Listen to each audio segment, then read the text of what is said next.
નમસ્કાર બધાને. આજે આપણે આ ચેપ્ટરનો સૌથી ઇમ્પોર્ટન્ટ ટોપિક ડિસ્કસ કરીશું, જે છે પ્રિઝમ. પ્રિઝમમાંથી ફ્રિકવન્ટલી ક્વેશ્ચન જીએ અને નીટમાં પૂછાયેલા છે અને તમારે ગુજરાત બોર્ડ અને ગુજકેટની એક્ઝામ માટે પણ આ ટોપિક વધારે ઇમ્પોર્ટન્ટ છે. તો આજે આપણે પ્રિઝમનો અભ્યાસ કરીશું. પ્રિઝમ બધાને ખબર હશે, બરાબર? પ્રિઝમ શું છે? તો મેન આપણે ટોપિક પર ડિસ્કસ સ્ટાર્ટ કરીએ છીએ. તો પ્રિઝમમાં નોર્મલી બે સપાટીઓ છે. પહેલી સપાટી પર પ્રકાશ આપાત થશે, એના વડે કંઈક વક્રીભવન થશે. પછી આ જે વક્રીભૂત કિરણ છે એ પ્રિઝમની અંદરના ભાગમાં, પ્રિઝમનું જે મટીરિયલ છે એમાં શું થશે, આગળ વધશે અને પછી પ્રિઝમની જે બીજી સપાટી છે તો ફરી પાછું વક્રીભવન પામી અને છેલ્લે નિર્ગમન પામશે. તો કુલ 3 કિરણ મળશે આપણને. એક તો પ્રિઝમની બહારના ભાગમાંથી આવતું આપાત કિરણ, પ્રિઝમની અંદરના ભાગમાં ગતિ કરતું વક્રીભૂત કિરણ અને છેલ્લે ફરી પાછું વક્રીભવન થઈને પ્રિઝમની સપાટીમાંથી બહાર નીકળશે, એટલે કે પ્રિઝમના દ્રવ્યમાંથી, મટીરિયલમાંથી બહાર નીકળશે. એ છે નિર્ગમન કિરણ. બરાબર છે? તો ચલો આપણે સ્ટાર્ટ કરીએ. હવે પ્રિઝમ અલગ અલગ ટાઈપના હોય છે, પણ આપણે મોટા ભાગે જે થિયરીમાં અથવા દાખલામાં વધારે પૂછાય છે એ છે સમબાજુ ત્રિકોણ, સમબાજુ પ્રિઝમ, કે જેના એક ખૂણો 60 ડિગ્રીનો હોય છે. એવું જોયું ને કે હંમેશા પ્રિઝમ છે એ સમબાજુ જ હોય. કાટકોણ પ્રિઝમ પણ હોઈ શકે, જેમાં એક ખૂણો 90 ડિગ્રી હશે. બરાબર છે? તો અલગ અલગ પ્રિઝમ હોઈ શકે. એનો જે આ જે એંગલ છે એને કહેવાય પ્રિઝમ કોણ, અને આપણે એને નામ આપશું કેપિટલ એ. જે તમારી એનસીઆરટીમાં સંજ્ઞા પદ્ધતિ છે, સંજ્ઞા આપેલી છે, એ જ આપણે સંજ્ઞા પદ્ધતિ ફોલો કરશું, જેથી તમને કદાચ એના સૂત્ર યાદ રાખ્યા હોય તો આપણે યાદ રહી જાય અને દાખલા ગણવામાં તકલીફ પડે નહીં. ઓકે, તો એક છે પ્રિઝમ કોણ એ. પ્રિઝમ કોણ કોને કહેવાય? તો આ જે બે સપાટીઓ છે એ બે સપાટીઓ વચ્ચેના ખૂણાને કહેવાય પ્રિઝમ કોણ. તો વિચારીને કરીને જુઓ, એક વખત પ્રિઝમ બની ગયો, એક વખત પ્રિઝમ ડિઝાઇન થઈ ગયો, બની ગયો, બરાબર છે? પછી પ્રિઝમ કોણ કેવો થઈ ગયો? અચલ થઈ ગયો. બે સપાટી ફિક્સ થઈ ગઈ, ભાઈ આપણે આવો પ્રિઝમ બનાવવાનો છે કે ભાઈ ચલો પ્રિઝમના બે સપાટી વચ્ચેનો ખૂણો 30 ડિગ્રી રહેશે, 60 ડિગ્રી રહેશે, 45 ડિગ્રી રહેશે, 90 ડિગ્રી રહેશે. તો એક વખત ડિસાઇડ થઈ ગયું, પ્રિઝમ બની ગયો છે, તો એનો પ્રિઝમ કોણ કેવો થઈ ગયો? અચલ. તો એ છે પ્રિઝમ કોણ. એ બધું લખ્યું જ છે. તો આપણે પહેલા સ્ટાર્ટ કરીએ. એ છે પ્રિઝમ કોણ. શું છે? એ પ્રિઝમ કોણ છે. ઓકે, હવે બે સપાટીઓ છે, એક આ સપાટી ને એક આ સપાટી. પહેલા એક કામ કરીએ, વક્રીભવન થવાનું છે ડેફિનેટલી. આપણે એક કામ કરીએ, આ સપાટીને દોરી નાખું લંબ, તો આ થઈ ગયો લંબ, એક થઈ ગયો લંબ. અને આ સપાટી પાસે પણ વક્રીભવન થવાનું છે, તો આપણે ત્યાં પણ લંબ ડ્રો કરી દઈએ, તો આ થઈ ગયો બીજો લંબ. બરાબર છે? માનો કે આ લંબ અને આ લંબ બંને જ્યાં ભેગા થાય છે એ ત્યાં ખૂણો બને થીટા. કેટલો ખૂણો બને? થીટા બને છે. એ થીટાનું આપણે કામ પડશે. થીટાને આમ બહુ કામ નથી, જસ્ટ એક સૂત્રમાં કામ પડશે, ખાલી જસ્ટ સમજવા માટે. બરાબર છે? ઓકે, ચલો આગળ વધીએ. હવે આપણે શું કરીએ, માનો કે જે બહારનું માધ્યમ છે, પ્રિઝમની બહારનું માધ્યમ, ત્યાં વક્રીભવનાંક છે n1. પ્રિઝમનું જે માધ્યમ છે એ પ્રિઝમનો વક્રીભવનાંક છે n2. અને ફરી પાછું પ્રિઝમની બહારના ભાગમાં તો એ જ માધ્યમ હશે, આ જ પાછું, તો ત્યાં વક્રીભવનાંક છે n1. બરાબર છે? આ પ્રમાણે તો n1 n2 n1. ઓકે, તો ટૂંકમાં ઇન શોર્ટ n2 શું છે? પ્રિઝમનો વક્રીભવનાંક છે. n1 શું છે? પ્રિઝમને જે માધ્યમમાં મૂકેલો છે એ માધ્યમનો વક્રીભવનાંક છે. ઓકે, આપણે આગળ વધીએ. અહીંથી એક કિરણ આવે છે, આપાત કિરણ. બરાબર? આપણે આ શું છે? આપાત કિરણ છે. એ આપાત કિરણ સપાટી પર આપાત થયું. બરાબર છે? હવે અહીંયા વક્રીભવનાંક અલગ છે, અહીંયા વક્રીભવનાંક અલગ છે, એટલે ડેફિનેટલી એનું વક્રીભવન થવાનું. માની લો જસ્ટ ફોર કે ભાઈ n1 છે એ પાતળું માધ્યમ છે ને n2 છે એ ઘટ માધ્યમ છે. તો આપણને ખબર છે કે ભાઈ જે વક્રીભવન કિરણ છે એ લંબની નજીક વાંકું વળે અથવા લંબની નજીક તરફ જશે. બરાબર છે? તો આપણને ટૂંકમાં બે ખૂણા મળશે. એક મળશે આપાત કોણ અને એક મળશે વક્રીભવન કોણ. તમને કદાચ યાદ હોય તો આ બધી વસ્તુ બહુ ઇઝી લાગે જો આપણને કોન્સેપ્ટ ખબર હોય તો. તમને એવું યાદ હશે, મેં તમને કીધું હતું કે ભાઈ પરાવર્તન કોણ હોય કે વક્રીભવન કોણ હોય, હંમેશા માપવાના લંબથી. બરાબર છે? તો આ આપાત કિરણ છે, આ લંબ છે. બરાબર? અહીં જો ડ્રો કર્યું છે, તો આ આપાત કિરણ અને લંબ બંને વચ્ચેનો ખૂણો છે આપાત કોણ. બરાબર? આપાત કોણ છે. આ આપાત કોણ થોડુંક પ્રિઝમની અંદર ગયું, વક્રીભવન થયું, આ માર્ગે જતું હતું, પણ હવે થોડુંક શિફ્ટ થઈને થોડુંક એનું શિફ્ટિંગ થયું. બરાબર છે? એના કારણે આ માર્ગે જાય છે. ઓકે, ચલો. તો હવે મારે શોધવો છે વક્રીભવન કોણ. વક્રીભવન કોણ કોને કહેવાય? તો જે મેઇન ડાયરેક્શન છે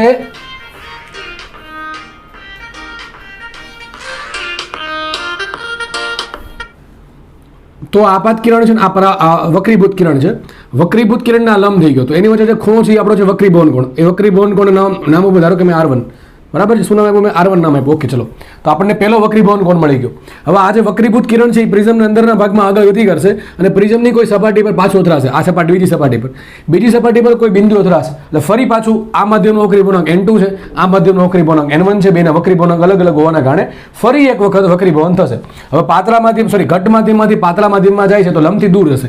હવે આ સપાટીનો લંબ કયો છે? આ છે. દેખાય છે આ લંબ? જસ્ટ ખાલી આ તો ચલો એક કામ કરી પૂછી નાખું ઘડીક પૂરતું. તો આ થઈ ગયો લંબ. બરાબર? આ સપાટી છે એને લંબ થઈ ગયો. આ તો આ લંબ છે, એ લંબ સાથે ખૂણો ગણવાનો છે. તો આ થઈ ગયો. આ જે કિરણ છે, આ કિરણ, હવે આ જે કિરણ છે એ આ સપાટી માટે બનશે આપાત કિરણ. ધારો કે આપાત કોણ છે R2. શું છે? આપાત કોણ છે R2. અને આ કિરણ ધારો કે આ પ્રમાણે નિર્ગમન પામે છે. બરાબર? તો આ ટૂંકમાં બીજી સપાટી માટે આ થઈ ગયું આપાત કિરણ, આ થઈ ગયું વક્રીભૂત કિરણ. આપણે ખૂણા ક્યાંથી માપવાના છે? આ લંબ સાથે. ધારો કે આપણે જે છેલ્લો જે ખૂણો છે એ છે, એ છે ઈ. શું છે? ઈ. ઈ છે નિર્ગમન કોણ. બધી વસ્તુ લખેલી છે. આઈ આપાત કોણ છે, ઈ નિર્ગમન કોણ છે, R1 શું છે? R1 છે પ્રથમ સપાટીનો વક્રીભવન કોણ, R2 શું છે? દ્વિતીય સપાટીનો વક્રીભવન કોણ. હવે મેં છે ને અહીંયા આને વક્રીભવન કોણ કીધો છે, જગ્યા કરતાં આપાત કોણ કહેવાય ને, આ વક્રીભવન કોણ કહેવાય. આને કાંઈ ફરક પડવાનો છે નહીં. જસ્ટ તમે યાદ રાખો કે R1 R2 વક્રીભવન કોણ છે, એને કંઈ ફરક પડવાનો છે નહીં. અને ઈ શું છે? નિર્ગમન કોણ છે. લખ્યું છે ઉપર ઈ નિર્ગમન કોણ છે. ઓકે, હવે આપણે ભણવાનું શું છે આમાં સર? પ્રિઝમમાં એ ભણવાનું છે કે પ્રિઝમની હાજરીના કારણે જે કિરણ આ ડાયરેક્શનમાં જતું હતું એ હવે ફાઇનલી આ ડાયરેક્શનમાં જાય છે. તો આમ થવાથી એનો માર્ગ બદલો સર. આ ડેફિનેટલી માર્ગ બદલાય છે. માર્ગ બદલો એટલે કે એનું વિચલન થયું. તો આ વિચલન કેટલા ખૂણે થયું એ આપણે શોધવાનું છે. હવે વિચલન કહેવાય કોને? કે જે મૂળ ડાયરેક્શન, ઓરિજિનલ ડાયરેક્શન હતી એ અને જે ફાઇનલ ડાયરેક્શન છે બે વચ્ચેનો એંગલ કેટલો છે એને કહેવાય વિચલન. તો એક કામ કરીએ, આપણે આ ડાયરેક્શન આગળ વધારીએ. તો આ ડાયરેક્શન આગળ વધારું છું તો કંઈક આ ડાયરેક્શન આમ વધશે, બરાબર છે? ઓકે, અને આ ડાયરેક્શન છે એને પાછળ લંબાવું છું તો અહીં કંઈક મળશે કે નહીં મળે? ટૂંકમાં આ ડાયરેક્શન આપણે આગળ લંબાવીએ તો આ જે ખૂણો દેખાય છે, આ ખૂણો એ છે ડેલ્ટા. પછી ધીમે ધીમે આકૃતિ બનતી જશે તો કદાચ થોડુંક તમને કોમ્પ્લિકેશન લાગે, ધીમે ધીમે આના સ્ક્રીનશોટ લેતા જાઓ, બરાબર? જેથી તમને સમજ પડે. જો કે આખી આકૃતિ NCERT-માં આપેલી છે એટલે બહુ વાંધો નહીં આવે, તમે સમજેલા હશો. ઓકે, ચલો હવે એક કામ કરીએ. જુઓ, લગભગ આકૃતિ બની ગઈ છે. એક કામ કરી શકીએ હજુ અહીંથી આ ઘડીક ભૂસી નાખો, બરાબર? આને ભૂસી નાખું છું. ઓકે, સમજો. પહેલા આપણે કામ કરીએ, પહેલી સપાટી વડે કેટલું વિચલન થાય એ સુધી નાખીએ. પહેલી સપાટીનું વિચલન કોને કહેવાય? તો પહેલી સપાટી માટે મૂળ કિરણની દિશા અને અંતિમ કિરણની દિશા, ટૂંકમાં આ છે મૂળ કિરણની ડાયરેક્શન અને આ છે અંતિમ ડાયરેક્શન. તો પહેલી સપાટી વડે ધારો કે વિચલન થાય છે Δ1. કેટલું થાય છે? Δ1. ઓકે, ચલો બીજી સપાટી વડે કેટલું વિચલન થાય ચલો એ શોધીએ. તો આ થઈ ગઈ મૂળ દિશા અને આ થઈ ગઈ ફાઇનલ ડાયરેક્શન. તો અહીંયા જે ખૂણો બનશે એ શું આપશે મને? બીજી સપાટી વડે થતું વિચલન. ધારો કે એનું એક ખૂણો છે Δ2. હવે તમને દેખાય છે આ ખૂણો ને આ ખૂણો સામસામે એટલે ખૂણા થઈ ગયા સરખા. તો આ થઈ ગયો Δ2. હજુ આ ખૂણો ડેલ્ટા છે, ચલો અહીંયા નથી બતાવો તો આપણે અહીંયા બતાવી દઈએ સિમ્પલ. આ એંગલ ડેલ્ટા છે. ઓકે, એંગલ ડેલ્ટા છે. હવે તમને કદાચ મેથ્સ યાદ હોય ધોરણ 10નું, એમાં ત્રિકોણ આપણે ભણ્યા હતા. આમ તો આપણે એટલે બધા ભણ્યા જશું, બરાબર છે? તો એમાં બહિષ્કોણ આવતું. બહિષ્કોણ કોને કહેવાય? કે આ જે ખૂણો છે આ બે ખૂણો બહિષ્કોણ કહેવાય. તો તમને ખબર હશે કે ભાઈ આ બે ખૂણાનો સરવાળો આંતર જેટલો થાય. આ બે ખૂણાનો સરવાળો આંતર જેટલો થાય. કઈ વસ્તુ ભાઈ? કે ત્રણેય ખૂણાનો સરવાળો કેટલો છે? 180. અને અહીંયા જે ખૂણો હશે એનો આની સાથે ખૂણો સરવાળો 180 છે. એ જ કોન્સેપ્ટનો યુઝ કરીને આટલી ખબર પડે કે ડેલ્ટા બરાબર શું છે? Δ1 + Δ2. કંઈક લેખું સૂત્ર હશે, આપણે કંઈક કામ લાગશે પછી. ઓકે, તો આપણે આખી આકૃતિ બની ગઈ છે. હવે તમે જુઓ સોલ્વ કેમ કરવા છે. ચલો પહેલાં તો જુઓ, વક્રીભવન થયું. વક્રીભવન જ્યાં પણ થાય ત્યાં તમે સ્નેલનો નિયમ ડાયરેક્ટલી અપ્લાય કરી શકો. જ્યાં પણ વક્રીભવન થાય ત્યાં સ્નેલનો નિયમ અપ્લાય કરી શકો. તો બે વખત વક્રીભવન થયું, એક તો પહેલી સપાટી પર અને બીજી સપાટી પર. એક કામ કરીએ, આપણે પહેલી સપાટી પર સ્નેલનો નિયમ અપ્લાય કરીએ. તો સૂત્ર અહીંથી બનશે. જો મેં ખાલી પહેલી સપાટી દર્શાવી દીધી છે, દેખાય છે? આ પહેલી સપાટી છે. આ બાજુનું વક્રીભવન N1 છે, આ બાજુનું વક્રીભવન N2 છે. અહીંથી કિરણ આવે છે, આ લંબ થઈ ગયો. આ પાથ કોણ છે? I અને વક્રીભવન કોણ છે? R1. આ પ્રમાણે કિરણ આપણને વક્રીભૂત કિરણ મળે છે. તો ચલો શું સ્નેલનો નિયમ આવશે? N1 sin I = N2 sin R1. આ બહુ કામનું સમીકરણ છે, ગોખવાનું નથી ભાઈ. થિયરીમાં કંઈ પણ ગોખવાનું નથી. જો ગોખવાનું હોત તો ભાઈ સિમ્પલ તમને એક પેજમાં લખીને અત્યારે મૂકી દીધું હોત કે ભાઈ ચલો ગોખી નાખજો. આપણે જસ્ટ સમજીએ બધી વસ્તુ. તો શું આવશે? N1 sin I = N2 sin R1. આ બની ગયું સમીકરણ નંબર 1. એવું જ વક્રીભવન બીજી સપાટી પર થાય છે. બીજી સપાટી માટે આપાત કોણ કેટલો છે? R2 છે. અને વક્રીભવન કોણ કેટલો છે? E છે. દેખાય છે? અરે ખૂણો છે ને અહીંયા આવશે, sorry.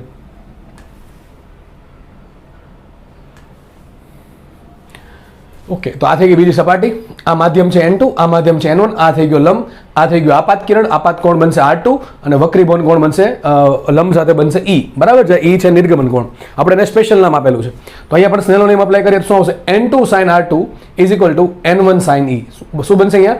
N2 sin R2 = N1 sin E. આપણી પાસે બે સમીકરણ આવી ગયા, બરાબર? બે સમીકરણ આવી ગયા. જસ્ટ ગોખા વગર સમજી લે કે ભાઈ સ્નેલનો નિયમ અપ્લાય કરવાથી બે વખત વક્રીભવન થાય છે, તો બે વખત આપણને બે સમીકરણો બનશે. હવે છે ને આનો યુઝ ક્યાં થાય ખબર છે તમને? છે ને કોઈ રીતે R1 આપી દેશે ઇનડાયરેક્ટલી, ડાયરેક્ટલી નહીં આપે, ઇનડાયરેક્ટલી R1 આપી દેશે અને તમને પૂછશે આપાત કોણ કેટલો.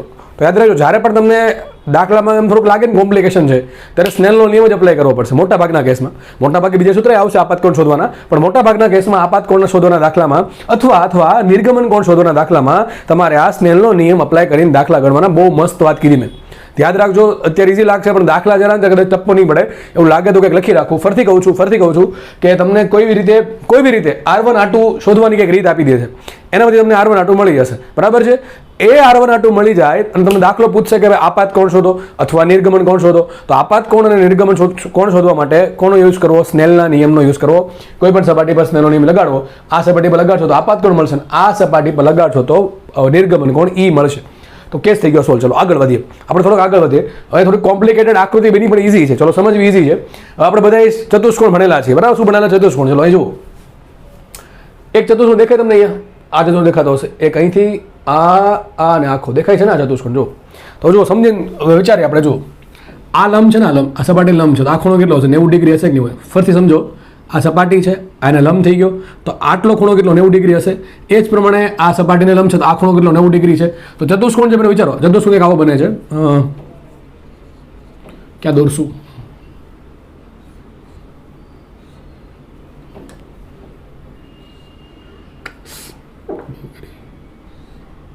ચલો ભાઈ, જેવું થયું માની લ્યો, સરખું વ્યવસ્થિત.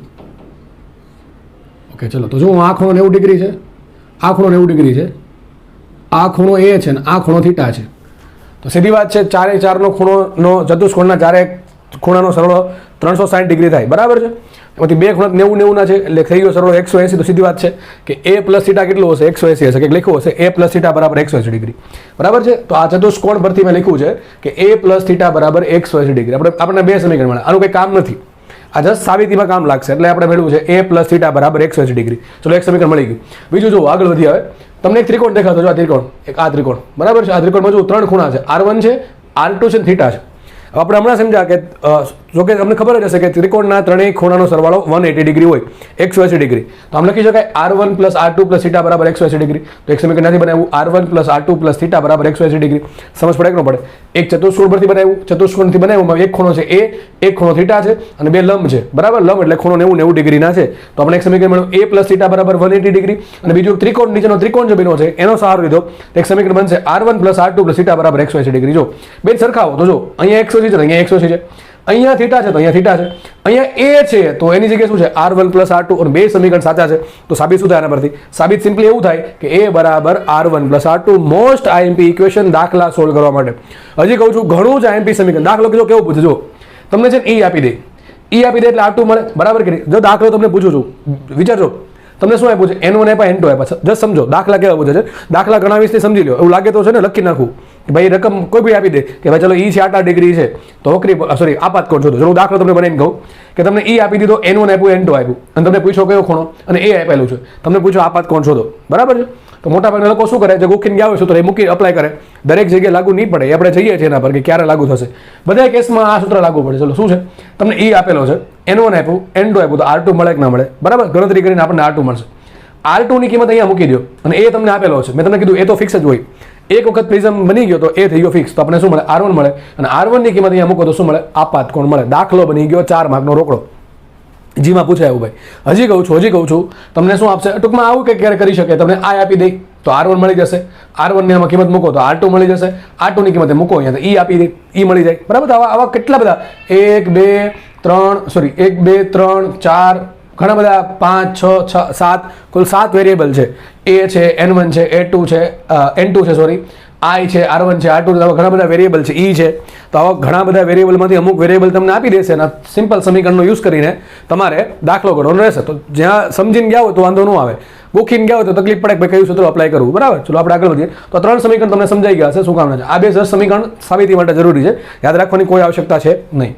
તો એક આપણને બે મળ્યા સ્નેલના નિયમ પરથી, ને એક સમીકરણ હજી બહુ મસ્ત IMP સમીકરણ છે કે A બરાબર R1 પ્લસ R2. R1 શું છે? વક્રીભવન કોણ. R2 છે વક્રીભવન કોણ. આપણે આને વક્રીભવન કોણ જ કહેશું, બરાબર? ભલે તમને લાગે કે આપાત કોણ છે, પણ આપણે આને વક્રીભવન કોણ જ કહેશું. તો R1 ને R2 બે ભેગા થઈને શું બનાવે છે? A બનાવે છે. અને એ શું છે? પ્રિઝમ કોણ છે, બરાબર છે? તો આવું થાય કે બંને વક્રી હંમેશા યાદ રાખજો, કોઈ પણ પ્રકારનો પ્રિઝમ હોય, સમબાજુ હોય, કાટખૂણ હોય, કોઈ પણ પ્રકારનો પ્રિઝમ હોય, હંમેશા એમાં વક્રીભવન કોણ જે છે એનો સરવાળો કેટલો હોય? પ્રિઝમ કોણ જેટલો. અને ગુજરાતીમાં યાદ ન હોય તો simple A is equal two always R1 plus R2 હોય, જેનો આપણે ઘણી બધી વખત યુઝ કરશું દાખલામાં. એટલે કે હું એટલે કે તમે, બરાબર છે? તમે પ્રેક્ટિસ કરશો તો. ઓકે ચલો આપણે આગળ વધીએ. હવે આપણે મેઇન ફોકસ ક્યાં છે? વિચલન પર, કે વિચલન કેટલું થાય. ચલો વિચલન એટલે કે ડેલ્ટા શોધવો છે મારે. તો વિચારો ડેલ્ટા કઈ રીતે મળશે? તો આ ડેલ્ટા છે કે ભાઈ કિરણ મૂળ આ ડાયરેક્શનમાં જતું હતું, પ્રિઝમ આડો આવવાના કારણે આ ડાયરેક્શનમાં જાય છે. તો બે ડાયરેક્શન, આ ડાયરેક્શન અને જેની ફાઇનલ ડાયરેક્શન છે, બે વચ્ચેનો ખૂણો ડેલ્ટા છે. પણ આકૃતિ જોઈને એવું લાગે છે ડેલ્ટાના બે ભાગ પડે, Δ1 પ્લસ Δ2, કારણ કે આ ઉપરનો ત્રિકોણ છે, ઉપરનો ત્રિકોણ, એના માટે બહિષ્કોણ છે ડેલ્ટા. અને આપણને ખબર છે કે બહિષ્કોણનો સરવાળો, સોરી, અંદરના બે જે આંતરિક ખૂણા છે એનો સરવાળો બહિષ્કોણ જેટલો હોય, તો Δ1 પ્લસ Δ2 બરાબર ડેલ્ટા થાય. અને બહિષ્કોણની થિયરી ખબર ન હોય તો આમે ખબર પડી જાય કે Δ1 પ્લસ Δ2 અહીંયા જે ખૂણો છે એનો સરવાળો 180 હોય. હવે સીધી લાઈન છે તો ડેલ્ટા આનો ખૂણો સરવાળો 180 થાય, તો બે સમીકરણનો યુઝ કરીને સિમ્પલ સાબિત થશે ડેલ્ટા બરાબર Δ1 પ્લસ Δ2 સાબિત થાય. ડેલ્ટા બરાબર Δ1 પ્લસ Δ2. હવે મારે ડેલ્ટા શોધવો હોય તો મારે બે વસ્તુ જોઈએ, Δ1 જોઈએ અને Δ2 જોઈએ. Δ1 ક્યાંથી મળશે તો વિચારો, જો અહીં જુઓ તમે, મસ્ત આકૃતિ જો, એક વસ્તુ અહીંયા થઈ ગઈ, એક લાઈન આ થઈ ગઈ, એક લાઈન થઈ ગયા, તો જે ખૂણો અહીંયા છે એ જ ખૂણો અહીંયા હોવો જોઈએ. શું કહેવાય, અભિકોણ કહેવાય, સામસામેના ખૂણા સરખા હોય, બરાબર. ફરીથી કહું છું, જો એક લાઈન આખી આ છે, એક લાઈન સીધી આ છે, આ ખૂણો આ છે, તો વિચારો આખો ખૂણો કેટલો હશે, આ હશે કે ન હોય, તો આખો ખૂણો આ એટલે Δ1 પ્લસ R1 બરાબર આ લખાય. ફરીથી લખવું છે અહીંયા, શું લખાય, અહીંયા લખી દઉં કે Δ1 ક્યાંક લખું, અહીંયા લખું છું, Δ1 પ્લસ R1 બરાબર શું લખાય, આ લખાય કે ન લખાય. ફરીથી સમજો ભાઈ, આ લાઈન અને આ લાઈન એ બે વચ્ચેનો ખૂણો I છે, તેની સામેના ખૂણા કેવો સરખો જ હોય, તો આખો ખૂણો I છે, આમાં બે ખૂણા આવી ગયા, ઉપરનો Δ1 નીચેનો R1, તો લખાઈશું I બરાબર Δ1 પ્લસ R1. મારે કામ છે Δ1 નું, Δ1 ને કરતા Δ1 બરાબર શું આવશે, I માઇનસ R1, તો લખ્યું છે Δ1 બરાબર I માઇનસ R1. આવું કેમ કરીએ છીએ, મારે શોધવું છે ડેલ્ટા, એના બે પાર્ટ છે Δ1 પ્લસ Δ2. Δ1 ક્યાં, અહીંયા ખૂણો બન્યો, તો જોઈને સીધું લાગે કે આ ખૂણો I, તો સામેનો ખૂણો I, અભિકોણો લગભગ બરાબર છે, તો Δ1 બરાબર શું આવશે, I માઇનસ R1. એ જ રીતે જુઓ તમે, આખો ખૂણો E છે, બરાબર ને, આખો ખૂણો E છે, આ જે લંબ છે એ, અને પરિણામે જે તરંગ છે, સોરી તરંગ ક્યાં, કિરણ છે, એની વચ્ચેના ખૂણાને કહેવાય વક્રીભવન કોણ, તો થઈ ગયો E, એટલે આપણે એનું નામ આપ્યું નિર્ગમન કોણ. તો આખો ખૂણો E છે, બરાબર, સમજો અહીંયા આ આખો ખૂણો E છે, આ ઉપર સામેનો ખૂણો E જ થાય કે ન થાય, તો એમાં શું આવશે, E બરાબર આવશે Δ2 પ્લસ R2. શું આવશે, E બરાબર Δ2 પ્લસ R2, તો Δ2 બરાબર શું આવશે, E માઇનસ R2. તો મને જો Δ1 મળી ગયા, Δ2 મળી ગયા. એક કામ કરે, ઉપરના સૂત્રમાં કિંમત મૂકે તો શું આવશે, વિચારો, ડેલ્ટા બરાબર Δ1 ની જગ્યાએ શું મૂકીશ, I માઇનસ R1 પ્લસ કરીશ, ને Δ2 જગ્યાએ શું મૂકીશ, E માઇનસ R2. તો વ્યવસ્થિત લખતા આવું ખબર પડે આપણને કે ડેલ્ટા બરાબર શું આવશે, ડેલ્ટા બરાબર આવશે, અહીંયા ભૂલ છે,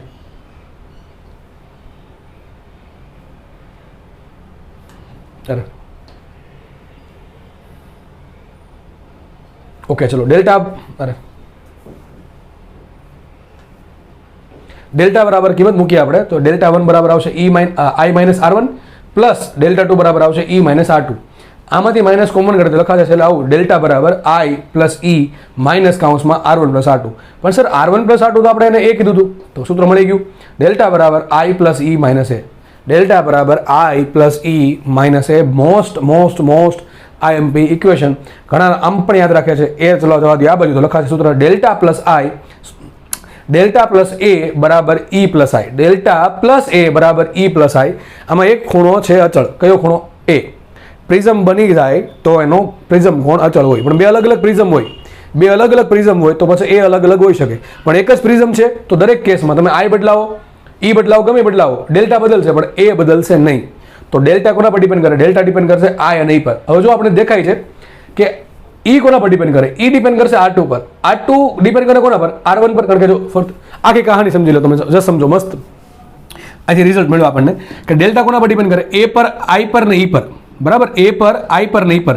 હવે એક વખત ચલો પ્રિઝમ બની ગયો છે તો એ થઈ ગયો અચળ, તો ડેલ્ટા કોના પર ડિપેન્ડ કરે, I પર ને E પર. પણ શું E છે અને I છે સ્વતંત્ર છે, શું એકબીજા પર ડિપેન્ડ નથી કરતા, તો ડિપેન્ડ કરે છે. હું તમને કહું છું કેમ ડિપેન્ડ કરે છે. હું તમને એમ કહું છું કે E છે ને ડિપેન્ડ કરશે I પર. કઈ દે, જો E કોના પર ડિપેન્ડ કરે, R2 પર ડિપેન્ડ કરે. R2 નું ક્યાં ડિપેન્ડ છે, અહીંયા છે, A બરાબર R1 પ્લસ R2. એ કેવો અચળ, તો R2 કોના પર ડિપેન્ડ કરે, R1 પર ડિપેન્ડ કરે. દેખાય છે કે નહીં, A બરાબર R1 પ્લસ R2 છે. અહીંથી જો E ડિપેન્ડ કરે R2 પર, કારણ કે સ્નેલનો નિયમ છે, E ડિપેન્ડ કરશે R2 પર, R2 માં R2 ડિપેન્ડ કરશે A અને R1 પર. એમાં એ તો કેવું થઈ ગયું અચળ, તો કોના પર ડિપેન્ડ કરે, R1 પર, ને R1 ડિપેન્ડ કરે I પર. તો અલ્ટિમેટલી સાબિત એવું થયું કે એને કંઈક I હારે લેવા દેવા છે, E છે એને લેવા દેવા છે I સાથે.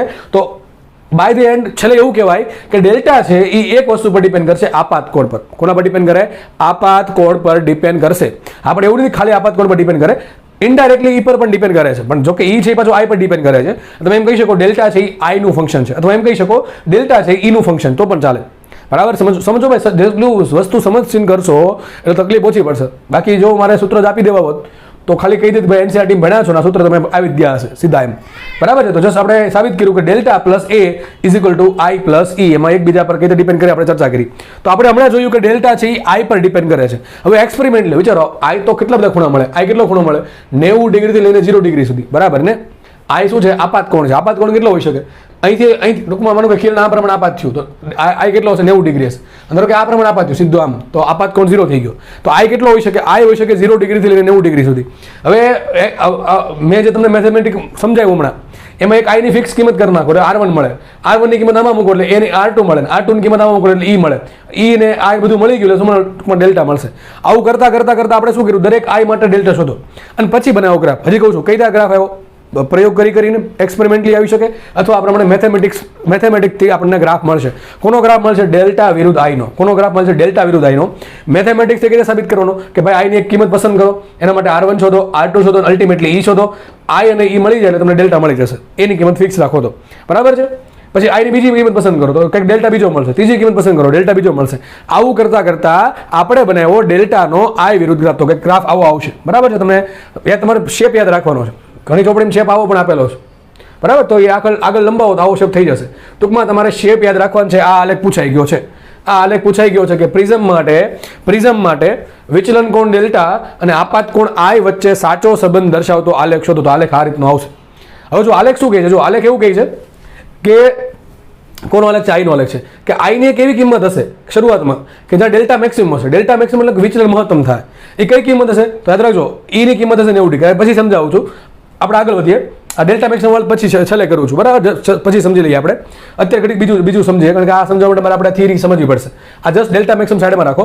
હવે આપણને ખબર એવી પડે છે કે જુઓ તમે ડેલ્ટાની બે કિંમત જો, એક આ કિંમત અને એક આ કિંમત, બરાબર. અહીંયા જો આઈ એટલો છે, અહીંયા એટલો છે, પણ બે માટે ડેલ્ટા કેવું સરખું છું. મોજીક ફરતી કહું છું. માનો કે આઈ ધરક નક્કી કરે, આઈ ધારો કે અહીંયા કંઈક 10 ડિગ્રી આવ્યો, આ ધારો કે અહીંયા 80 ડિગ્રી આવ્યો, તો ખબર એવી પડી કે 10 ડિગ્રી માટે જેટલો ડેલ્ટા છે એટલો ડેલ્ટા 80 ડિગ્રી માટે છે, બરાબર કે નહીં. તો મતલબ શું થયો કે ભાઈ તમને આ આલેખ પરથી એવું ખબર પડે છે કે આઈની બે કિંમત માટે મને એક સરખો ડેલ્ટા મળે છે. પણ એક જ આગળ વધીએ છીએ, હજી અહીંયા આગળ આવ્યા તો જો અહીંયા ડેલ્ટા સરખો છે આ પોઈન્ટ પર ને આ પોઈન્ટ પર, એના માટે ડેલ્ટા કેવો છે? સોરી, આઈ કેવો છે? અલગ અલગ છે. ટૂંકમાં આઈની બે અલગ અલગ કિંમત માટે ડેલ્ટા એક મળે છે. આગળ વધતા વધતા એક આ પોઈન્ટ આવે, જો આ પોઈન્ટ. આ પોઈન્ટ એવો છે કે જેના માટે મને ડેલ્ટાની એક જ કિંમત મળે છે. અને બીજી વાત, આ પોઈન્ટ એવો છે કે જ્યાં ડેલ્ટા કેવો છે? મિનિમમ છે. તો સાબિત એવું થાય છે છેલ્લે કે જ્યારે પણ એક્સપેરિમેન્ટલી સાબિત એવું થાય છે, તો આલેખ પરથી સાબિત થાય છે કે જ્યારે પણ ડેલ્ટાની આઈની એક એવી કિંમત મળે કે જ્યાં ડેલ્ટા મિનિમમ હોય, અને ત્યારે કન્ડિશન શું છે? ત્યારે કન્ડિશન એવી છે કે આઈ બરાબર E હશે.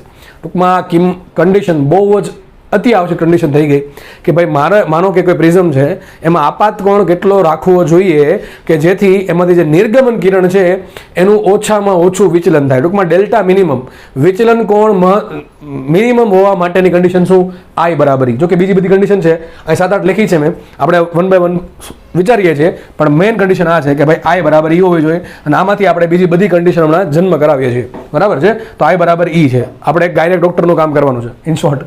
તો આઈ બરાબર E આપણને કન્ડિશન મળી ગઈ. શેની કન્ડિશન છે? ડેલ્ટા મિનિમમ હોવાની, બરાબર. આ એક્સપેરિમેન્ટલી છે કે ભાઈ જ્યારે આઈ બરાબર E થાય ત્યારે ડેલ્ટા મિનિમમ મળે છે. અને આ સિવાયની તમે આઈની કોઈ પણ કિંમત લઈ લો, આ સિવાયની તમે આઈની કોઈ પણ કિંમત લેજો, તમને આઈની બે અલગ અલગ કિંમત માટે ડેલ્ટાની એક કિંમત મળશે, બરાબર. આપણે સમજા તો યાદ રાખવાનું છે ખાસ આનો શેપ, બરાબર છે.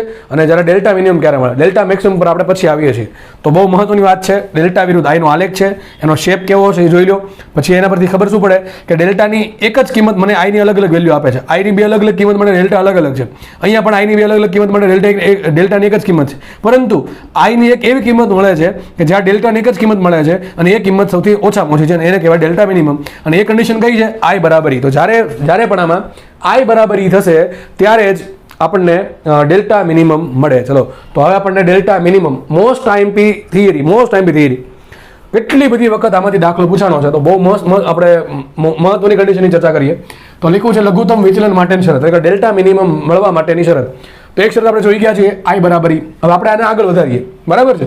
તો ચલો જુઓ, આપણે હમણાં જોયું હતું કે ભાઈ બે વખત વક્રીભવન થાય છે તો બે વખત સ્નેલનો નિયમ વાપરીએ. એક કામ કરીએ, અહીં શું લખાય? n1 sin i is equal to n2 sin r1, n1 sin i is equal to n2 sin r1. અહીંયા શું લખાય? n2 sin r2 is equal to n1 sin e.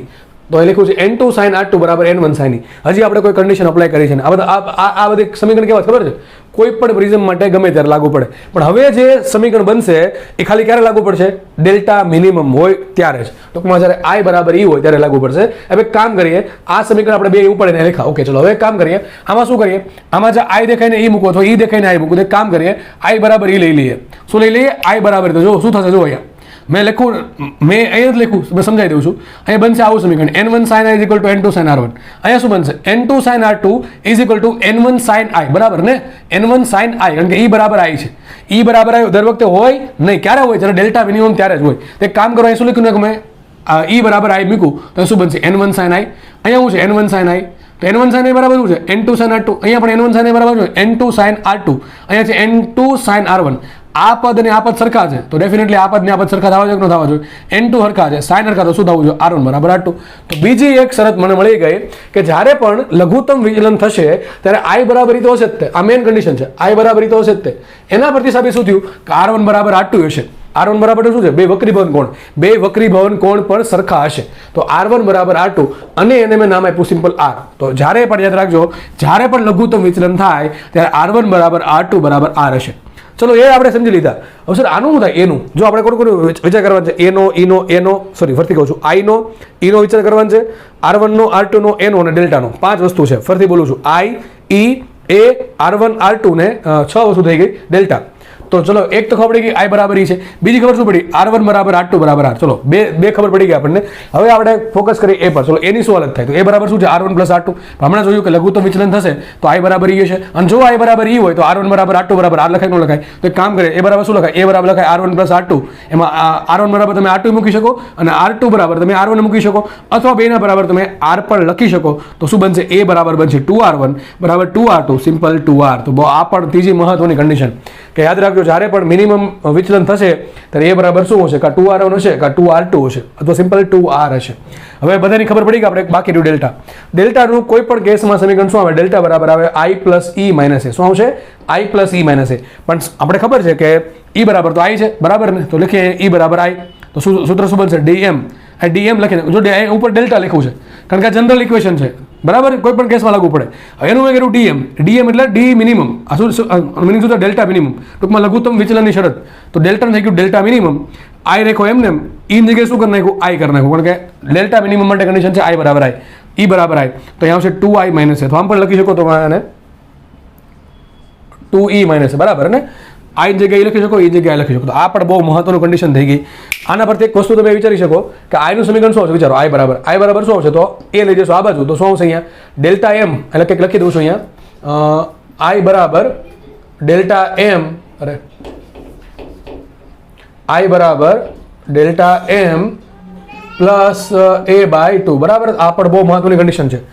ટૂંકમાં તમને આવી ભાઈ પ્રશ્ન પૂછી શકે કે નીચેનામાંથી ડેલ્ટા મિનિમમ હોવા માટેની સાચી કન્ડિશન કઈ, અલગ અલગ સ્વરૂપે આપી શકે. તો આમ પણ લખી શકે, આ સમીકરણને આમ પણ લખી શકે, અથવા તમે અહીંયા e પણ લખી શકો કે e બરાબર i બરાબર એમ પણ લખી શકો, e બરાબર i બરાબર આવું થશે, બરાબર છે, delta m plus a by 2. ચલો એક કામ કરીએ, હવે આપણે શોધવો છે વક્રીભવનનો સંબંધ. કોનો સંબંધ શોધવો છે, વક્રીભવન, કે ભાઈ n1 અને n2 શું લેવા દેવા છે જ્યારે મિનિમમ વિચલન થાય ત્યારે. હવે n1 n2 આપે કોણ, આપણને યાદ રાખજો, જ્યારે પણ દાખલામાં n1 n2 ની વાત આવે ડાયરેક્ટ કૂદકો ક્યાં મારવાનો, સ્નેલના નિયમ પર. તો આપણે કામ કરીએ, ઉપર આ સમીકરણ લઈ લઈએ, આ સમીકરણ n1 sin i is equal to n2 sin r2. એમાં ચલો i બરાબર શું લખાય, i બરાબર લખી શકો delta m plus a by 2. તો મેં એમને લખ્યું છે, n1 એમને રેખા, સાઇન રાખો એમને, i બરાબર શું આવશે, delta m plus a by 2 is equal to n2 sin a by 2, બરાબર ને, n1 sin delta m plus a by 2 is equal to n2 sin a by 2. એક કામ કરો, n1 ને આ બાજુ લાવો, આ પદને આમ જવા દો, તો સમીકરણ મળી ગયું. મોસ્ટ IMP એટલા માટે કહું છું, વારે એક્ઝામ્પલ આમાંથી પૂછવાનું, અહીંથી ઘણી વખત એક્ઝામ્પલ આવ્યો છે. તો શું સમીકરણ મળ્યું, n2 by n1 is equal to sine delta m plus a by 2 છેદમાં સાઇન a બાય 2, બરાબર. અને શું આવ્યું, n2 by n1 is equal to sine delta m plus a by 2 છેદમાં સાઇન a બાય 2. તો આ સમીકરણ બની ગયું. હવે ઘણી વખત શું કરે ખબર છે, મોટા ભાગે પ્રિઝમ આપણે ક્યાં મૂકીએ, મોટા ભાગે પાણીમાં, સોરી હવામાં મૂકેલો હોય, ક્યાં મૂકેલો હોય, હવામાં મૂકેલો હોય. એટલે એક માધ્યમ હવાનું હશે ને એક માધ્યમ હશે પ્રિઝમનું પોતે. અને જ્યારે આપણે હવાનું માધ્યમ લઈએ છીએ ત્યારે હવાનો વક્રી ભવનાંક કેટલો 1 હોય તો n1 બરાબર 1 મૂકીને n2 બરાબર સિમ્પલ n મૂકીએ તો મને શું મળશે આ સમીકરણ મને હવા અને પ્રિઝમના માધ્યમ માટે મળી જાય. તો લખ્યું છે જો ભાઈ આ કન્ડિશન વાળું છે તમારે યાદ આ રાખવાનું છે. હજી કહું છું કારણ કે મોટા ભાગે જીમાં નીટમાં જે દાખલા પૂછે ને હવાના અને પાણીના હવાના અને પ્રિઝમના પૂછતા ઓછા હોય. મોટા ભાગે ક્યાં પૂછે પાણીના અને કાચના ટૂંકમાં પ્રિઝમના અને પાણીના અથવા કોઈ અલગ માધ્યમના પૂછતા હોય છે. લોકો ગોખીને ગયા હોય છે આ ખોટો આન્સર ટીક કરીને આવે છે એટલે જ કહું છું સૂત્ર યાદ રાખવા. તો બરાબર n2/n1 is equal to sine delta m plus a/2 છેદમાં સાઇન a/2. હવે કન્ડિશન લઈએ. કન્ડિશન શું લઈએ કે જે પ્રિઝમની બહારનું માધ્યમ છે ને હવાનું છે અને પ્રિઝમનું માધ્યમ પોતાનું કોઈ પણ વક્રી ભવનાંકવાળા કાચનું માધ્યમ છે, પારદર્શક કાચ. તો આપણે શું કરશું n1 બરાબર મૂકશું 1 અને n2 બરાબર શું મૂકશું n મૂકશું. તો મૂકી દીધું અહીંયા n2 બરાબર મૂકું n અને n1 બરાબર મૂકું 1. તો સૂત્ર આવી ગયું n બરાબર sign delta m plus a/2 છેદમાં સાઇન a/2. ટૂંકમાં જો તમે જુઓ તમારે વિચલન કોણ છે લઘુત્તમ જોતો હોય તો વક્રી ભવનાંક અને એ છે એના પર ડિપેન્ડ કરે. જો લઘુત્તમ વિચલન કોણ કોના પર ડિપેન્ડ કરે તો માધ્યમના વક્રી ભવનાંક, આમ તો બે માધ્યમ પરના વક્રી ભવનાંક અને પ્રિઝમ કોણ પર ડિપેન્ડ કરે. આ પ્રશ્ન ક્યારેક પૂછાતા હોય છે કે ભાઈ જે મિનિમમ વિચલન કોણ છે એની કન્ડિશન શું છે તો વક્રી ભવનાંક પર ડિપેન્ડ કરે અને પ્રિઝમ કોણ પર ડિપેન્ડ કરે છે. બરાબર, પ્રિઝમ કોણ કેટલો છે એના પર ડિપેન્ડ કરશે. તો પ્રિઝમના અને બહારના માધ્યમના વક્રી ભવનાંક અને પ્રિઝમ કોણ પર ડિપેન્ડ કરશે. તો સૂત્ર આવી ગયું. આ પણ ક્યારે લાગુ પડે ઓનલી હવા અને પ્રિઝમનું માધ્યમ આપ્યું હોય તો. બીજું કોઈ માધ્યમ આપ્યું હોય તો લાગુ પડશે n2/n1. દાખલા કેવા પૂછે જો મેં તમને કીધું દાખલા કેવા પૂછશે. મોટા ભાગે ક્વેશ્ચન ક્યારેક આનો હોય છે પણ ક્યારેક આને પૂછે ને હજી કહું છું મને તમને આનો પૂછ્યું તમને શું આપશે ખબર છે n1 આપી દેશે. બરાબર છે, એટલે પાણી હોઈ શકે હવા હોઈ શકે એવું કંઈક આપી દેશે. પછી તમને આપી દેશે એ તો આપી દેશે. બરાબર, હવે તમને બે વસ્તુ રહી, કાં તમને n2 માંગે કાં ડેલ્ટા m માંગે. કાં n2 માંગશે કાં ડેલ્ટા m માંગશે. ડેલ્ટા m માંગે તો તમારે પેલા એ આપ્યો હશે એટલે એનું સાઇન a/2 કરવાનું, એ બદલે લઈ જવાનું. અહીંયા n2 આપ્યો છે n1 આપ્યો છે પછી લેવાનું સાઇન ઇન્વર્સ, પછી તમારે ડેલ્ટા m ને કરતા બનાવવાનું. તો આ પ્રમાણે તમારે ગણતરી કરવી પડશે. બરાબર છે, એક બે દાખલા આપણે ગણી નાખશું. બરાબર, ઓકે ચલો હજી આગળ વધીએ. આમાં હજી એક કેસ લઈએ. ચલો હજી કેસ કેવો છે જો આ થિયરી થઈ ગઈ પૂરી. અહીંયા ઘણી બધી કન્ડિશન આવી, તમને આમાંથી કોઈ પણ કન્ડિશન લાગુ પડી શકે છે દાખલો ગણવામાં. આપણે ફટાફટ રિવિઝન કરી લઈએ. પહેલી કન્ડિશન લઘુત્તમ વિચલન માટેની મેઇન કન્ડિશન a બરાબર u હોવા જોઈએ. પછી આગળ સાબિત કર્યું આપણે બીજી કન્ડિશન કે r1 બરાબર r2 બરાબર r હોય. પછી ત્રીજી કન્ડિશન એવી સાબિત થઈ કે a બરાબર 2r1 હોઈ શકે, 2r2 હોઈ શકે અથવા સિમ્પલ 2r હોઈ શકે. ચોથી કન્ડિશન આપણે એવી સાબિત કરી કે ડેલ્ટા m બરાબર શું છે 2i - a અથવા 2e - a. એના પરથી i બરાબર શું લખી શકાય i બરાબર e બરાબર ડેલ્ટા m પ્લસ a/2 લખી શકાય. પછી આપણે કામ કરો વક્રી ભવનાંકની કન્ડિશન શું છે તો વક્રી ભવનાંકની કન્ડિશન શું છે કે n1 અને n2 સ્વરૂપે આપણે આન્સર લાવ્યા n2/n1 is equal to sine delta m plus a/2 છેદમાં સાઇન a/2. એના પરથી ખબર આપણને એ પડે છે કે જે લઘુત્તમ વિચલન કોણ છે, હજી કહું છું લઘુત્તમ વિચલન કોણ એ બે જ વસ્તુ પર ડિપેન્ડ કરે. તો ત્રણ વસ્તુ પણ બે વસ્તુ કહી શકાય કે માધ્યમોના વક્રી ભવનાંક પર અને પ્રિઝમ કોણ પર. પ્રિઝમ કોણ બદલાવશો તો ડેલ્ટા m બદલશે. બીજું માધ્યમ બહારનું જે માધ્યમ છે એ બદલાવશો તો પણ ડેલ્ટા m બદલશે અને પ્રિઝમનો વક્રી ભવનાંક બદલશો તો પણ ડેલ્ટા m બદલશે. 100 વાતની એક વાત, ડેલ્ટા m છે એ કોના પર ડિપેન્ડ કરે ડિપેન્ડ કરશે માધ્યમના વક્રી ભવનાંક પર અને એ પર. કોના પર કરે માધ્યમના વક્રી ભવનાંક પર અને એ પર. ચલો આપણે આગળ વધીએ. હવે આપણે એક કામ કરીએ. આમાં એક હજી કન્ડિશન લઈએ. આ સૂત્રમાં હજી કન્ડિશન લઉં છું, બહુ અતિ મહત્વની કન્ડિશન જે જરૂરી છે તો જ આ સાચું બાકી ખોટું. કે ભાઈ સર એવું બની શકે ને કે પ્રિઝમ કોણ બધા મોટા ના હોય, પ્રિઝમ કોણ બહુ નાના પણ હોઈ શકે ને. માનો કે પ્રિઝમ કોણ બહુ નાનો છે, કેટલો નાનો 10 ડિગ્રી 15 ડિગ્રીની આસપાસ, બહુ વધારે મોટો નહીં, નાનો 5 ડિગ્રીનો. એટલે ટૂંકમાં વિચારો બે જે સપાટી છે ને આ સપાટી ને આ સપાટી એની વચ્ચેનો ખૂણો બહુ નાનો છે. થોડો પ્રિઝમ ભૂસાઈ ગયો છે. તો માનો કે આ સપાટી અને આ સપાટી વચ્ચેનો જે ખૂણો છે એટલે કે પ્રિઝમ કોણ એ છે એ ઘણો નાનો છે. ઘણો નાનો એટલે 5 ડિગ્રી 10 ડિગ્રી 12 ડિગ્રી 15 ડિગ્રી એવું કંઈક. બરાબર છે, તો શું કરી શકાય આપણને ખબર છે કે જ્યારે સાઇનની અંદરના ખૂણા નાના હોય ત્યારે સાઇન થીટા બરાબર થીટા લખી શકાય. આપણને ખબર છે. તો એ જ વસ્તુ કરીએ છીએ આપણે કે ભાઈ જુઓ એ સાઇનની અંદર ખૂણો કયો એ આવે છે. અમે કન્ડિશન લીધી કે એ ઘણો સૂક્ષ્મ છે. સૂક્ષ્મ એટલે કેટલો 10 ડિગ્રી 15 ડિગ્રી આસપાસ, બહુ વધારે મોટો નહીં. કેટલો લેવાનો તમારે 10-15 ડિગ્રી આસપાસ. તો થોડુંક સાચો આન્સર આવશે, બાકી આમાં થોડીક ભૂલ આવશે. ઓકે ચલો માની લ્યો કે એ ખૂણો નાનો છે. ખૂણો કયો છે એ નાનો છે. હવે એ નાનો છે તો એના ભાગે બે પણ નાનો જ થાય. જો વિચારો એ ઘણો સૂક્ષ્મ એ છે એ 10 ડિગ્રી છે તો 10 ભાગ્યા 5 ડિગ્રી, 5 ડિગ્રી નાનો ખૂણો કઈ બહુ મોટો કહેવાય નહીં. તો એ ખૂણો નાનો છે તો એ ભાગ્યા બે પણ નાનો આવશે. તો a/2 બરાબર શું લખાય? વિચારો સાઇન થીટા બરાબર જ્યારે થીટા ટેન્ડ્સ ટુ 0 હોય ત્યારે સાઇન થીટા બરાબર થીટા લખાય. જ્યારે ખૂણો સૂક્ષ્મ હોય ત્યારે સાઇનની અંદરના ખૂણો થીટા સૂક્ષ્મ હોય ત્યારે સાઇન થીટા બરાબર થીટા લખાય. તો એ જ પ્રમાણે જો એ સૂક્ષ્મ હોય તો a/2 સૂક્ષ્મ થવાનો, તો સાઇન a/2 બરાબર શું લખાય? a/2 લખાય. બીજી વાત ઉપરનું સમીકરણ શું છે? Delta m plus a/2. Delta m તો ઓલરેડી નાનો જ છે, લઘુત્તમ વિચલન ડેલ્ટા એમ તો નાનો નાનો ખૂણો છે, પ્લસ પાછો એ કર્યો એ પણ નાનો ખૂણો, ભાગ્યા 2 કર્યા હજી નાનો ખૂણો આવશે, ટૂંકમાં આના બરાબર પણ શું લખાય, ખૂણો જ લખાશે. ટૂંકમાં સાઇન થીટા બરાબર થીટા વાળો કોન્સેપ્ટ આપણે યુઝ કર્યો કે ભાઈ એ ખૂણો સૂક્ષ્મ હોય તો ઉપર અંશમાં જે છે sine delta M plus a/2 એની જગ્યાએ શું લખાય, simple A delta M plus a/2, અને નીચેનો ખૂણો છે a/2 એની જગ્યાએ શું લખાય, સિમ્પલ a/2. આપણે મુખ્ય કિંમત આમાં તો શું આવશે, n2/n1. શું આવશે, n2/n1 is equal to delta M plus a/2 છેદમાં a/2, બે થઈ ગયા કેન્સલ, બરાબર. સૂત્ર આવી ગયું n1 is equal to delta M plus a/a, બરાબર. અને ડેલ્ટા એમ પ્લસ a/a. એક કામ કરું, a વડે ભાંગી નાખું, તો શું આવશે, a/a એટલે થઈ ગયા 1, અને ડેલ્ટા m/a થઈ ગયા ડેલ્ટા m/a. તો મને મળી ગયું n2/n1. હવે જો n2/n1 આપણે ખબર શું લખાય, n2/1 લખાય. શું લખાય, n2/1 લખાય, બરાબર ને. n2/n1 નો મતલબ થયો કે પહેલા માધ્યમની સાપેક્ષે બીજા માધ્યમનો વક્રી ભવનાંક, સિમ્પલ એને કહેવાય n2/1. તો સિમ્પલ લખી નાખું મેં n2/1 બરાબર 1 પ્લસ ડેલ્ટા m/a. મારે શોધવો છે ડેલ્ટા m. તો એક કામ કરીશ, 1 ને લઈ જઈશ આ બાજુ, તો શું આવશે, n2/1 -1 અને a ને ગુણ નાખીશ અહીંયા, તો સમીકરણ મળી ગયું. બીજું સમીકરણ, તો જો સર ઘણા કે સર આ સૂત્ર સાચું કે આ સાચું, કે આ સાચું કે આ સાચું, ચલો આ સાચું કા વધારે કોઈ પણ કેસમાં સાચું, એ નાનો હોય મોટો ગમે ત્યારે ચાલશે, પણ આ સૂત્ર ત્યારે જ ચાલશે કે જ્યારે એ નાનો હોય ત્યારે. તો મને બીજું સૂત્ર મળી ગયું કે નાના પ્રિઝમ કોણ માટે બહુ મહત્વની કન્ડિશન છે કે નાના પ્રિઝમ કોણ માટે વિચલન કોણ કેટલો હોય, તો a ગુણ્યા કૌંસમાં વક્રી ભવનાંક -1. આ વક્રી ભવનાંક કયો લેવાનો, એ લેવાનો સાપેક્ષ વક્રી ભવનાંક. કોનો સાપેક્ષ વક્રી ભવનાંક, પ્રિઝમનો બીજા માધ્યમ સાપેક્ષ. હવે માનો કે આપણે ખબર કે n2/1 આવશે, n2/1 બરાબર તમે શું મૂકી શકો, n2/n1 મૂકી શકો. માનો કે તમને દાખલા પૂછે એક બહારનું માધ્યમ પાણી છે અને અંદરનું માધ્યમ કાચ છે. બહારના માધ્યમ જે પાણી છે એના માટે વક્રી ભવનાંક 1.33 હોય, અને કાચ માટે વક્રી ભવનાંક કોઈ પણ હોય, એ કાચના ટાઈપ પર ડિપેન્ડ કરે. નોર્મલી આપણે 1.5 એટલે 3/2 લઈએ છીએ, બરાબર છે. તો ચલો આપણે મૂકીએ તો n2/1 બરાબર શું આવશે, ઉપર આવશે 1.5 ભાગ્યા 1.33, તો આન્સર હંમેશા 1 કરતાં મોટો આવશે. -1 ઇન્ટુ a કરવાના, શું કરવાનું, a કરવાના, તો પણ તમને ડેલ્ટા એમ મળશે. પણ આ સૂત્ર તો જ વપરાય કે જ્યારે આપણો જે પ્રિઝમ કોણ છે ઘણો નાનો હોય ત્યારે, બરાબર 10-15 ડિગ્રીની આસપાસ હોય તો તમે વધુ તો વાપરી શકશો. હવે આમાં હજી કન્ડિશન લઈએ કે ભાઈ બહારનું માધ્યમ છે સર હવા લઈ લઈએ તો શું થાય, તો આપણે ખબર છે કે બહારનું માધ્યમ હવાનું લેશું તો n2 બરાબર, જો આના બરાબર n2 બરાબર મૂકી દઈએ n, અને n1 બરાબર શું મૂકીએ 1, તો શું બનશે સૂત્ર, ડેલ્ટા m બરાબર a કૌંસમાં n-1, બરાબર ને. n2/n1 માં n2 થઈ ગયા n અને n1 થઈ ગયા 1, તો શું આવશે, n2/n1 બરાબર n2/1 બરાબર સિમ્પલ આવશે n. તો સૂત્ર બની ગયું dm બરાબર a કૌંસમાં n-1. શું બની ગયું, dm બરાબર a કૌંસમાં n-1. પણ આ સૂત્ર ક્યારે વપરાય, આ બે કન્ડિશન લાગી, બે કન્ડિશન, ત્રણ કન્ડિશન. પહેલી કન્ડિશન કઈ કે લઘુત્તમ વિચલનનું સૂત્ર છે, દેખાય અહીંથી. બીજી કન્ડિશન કઈ કે ભાઈ હવાનું માધ્યમ છે બહારનું, અંદરનું માધ્યમ n છે. અને ત્રીજી કન્ડિશન કઈ કે ભાઈ પ્રિઝમ કોણ નાનો છે તો ને તો જ. તો આખી થિયરી કોના માટે છે, લઘુત્તમ વિચલન માટેની થિયરી છે. આખી થિયરી કુલ ઘણા બધી કન્ડિશન ને ઘણા બધા સૂત્ર આવ્યા છે, એટલે ગોખવાનો પ્રયત્ન કરશો તો તકલીફ પડશે, પણ સમજીને વિચારીને કરશો તો વાંધો નહીં આવે, બરાબર. મેં તમને સમજાવી દીધું છે, હવે તમારું કામ સમજવાનું છે.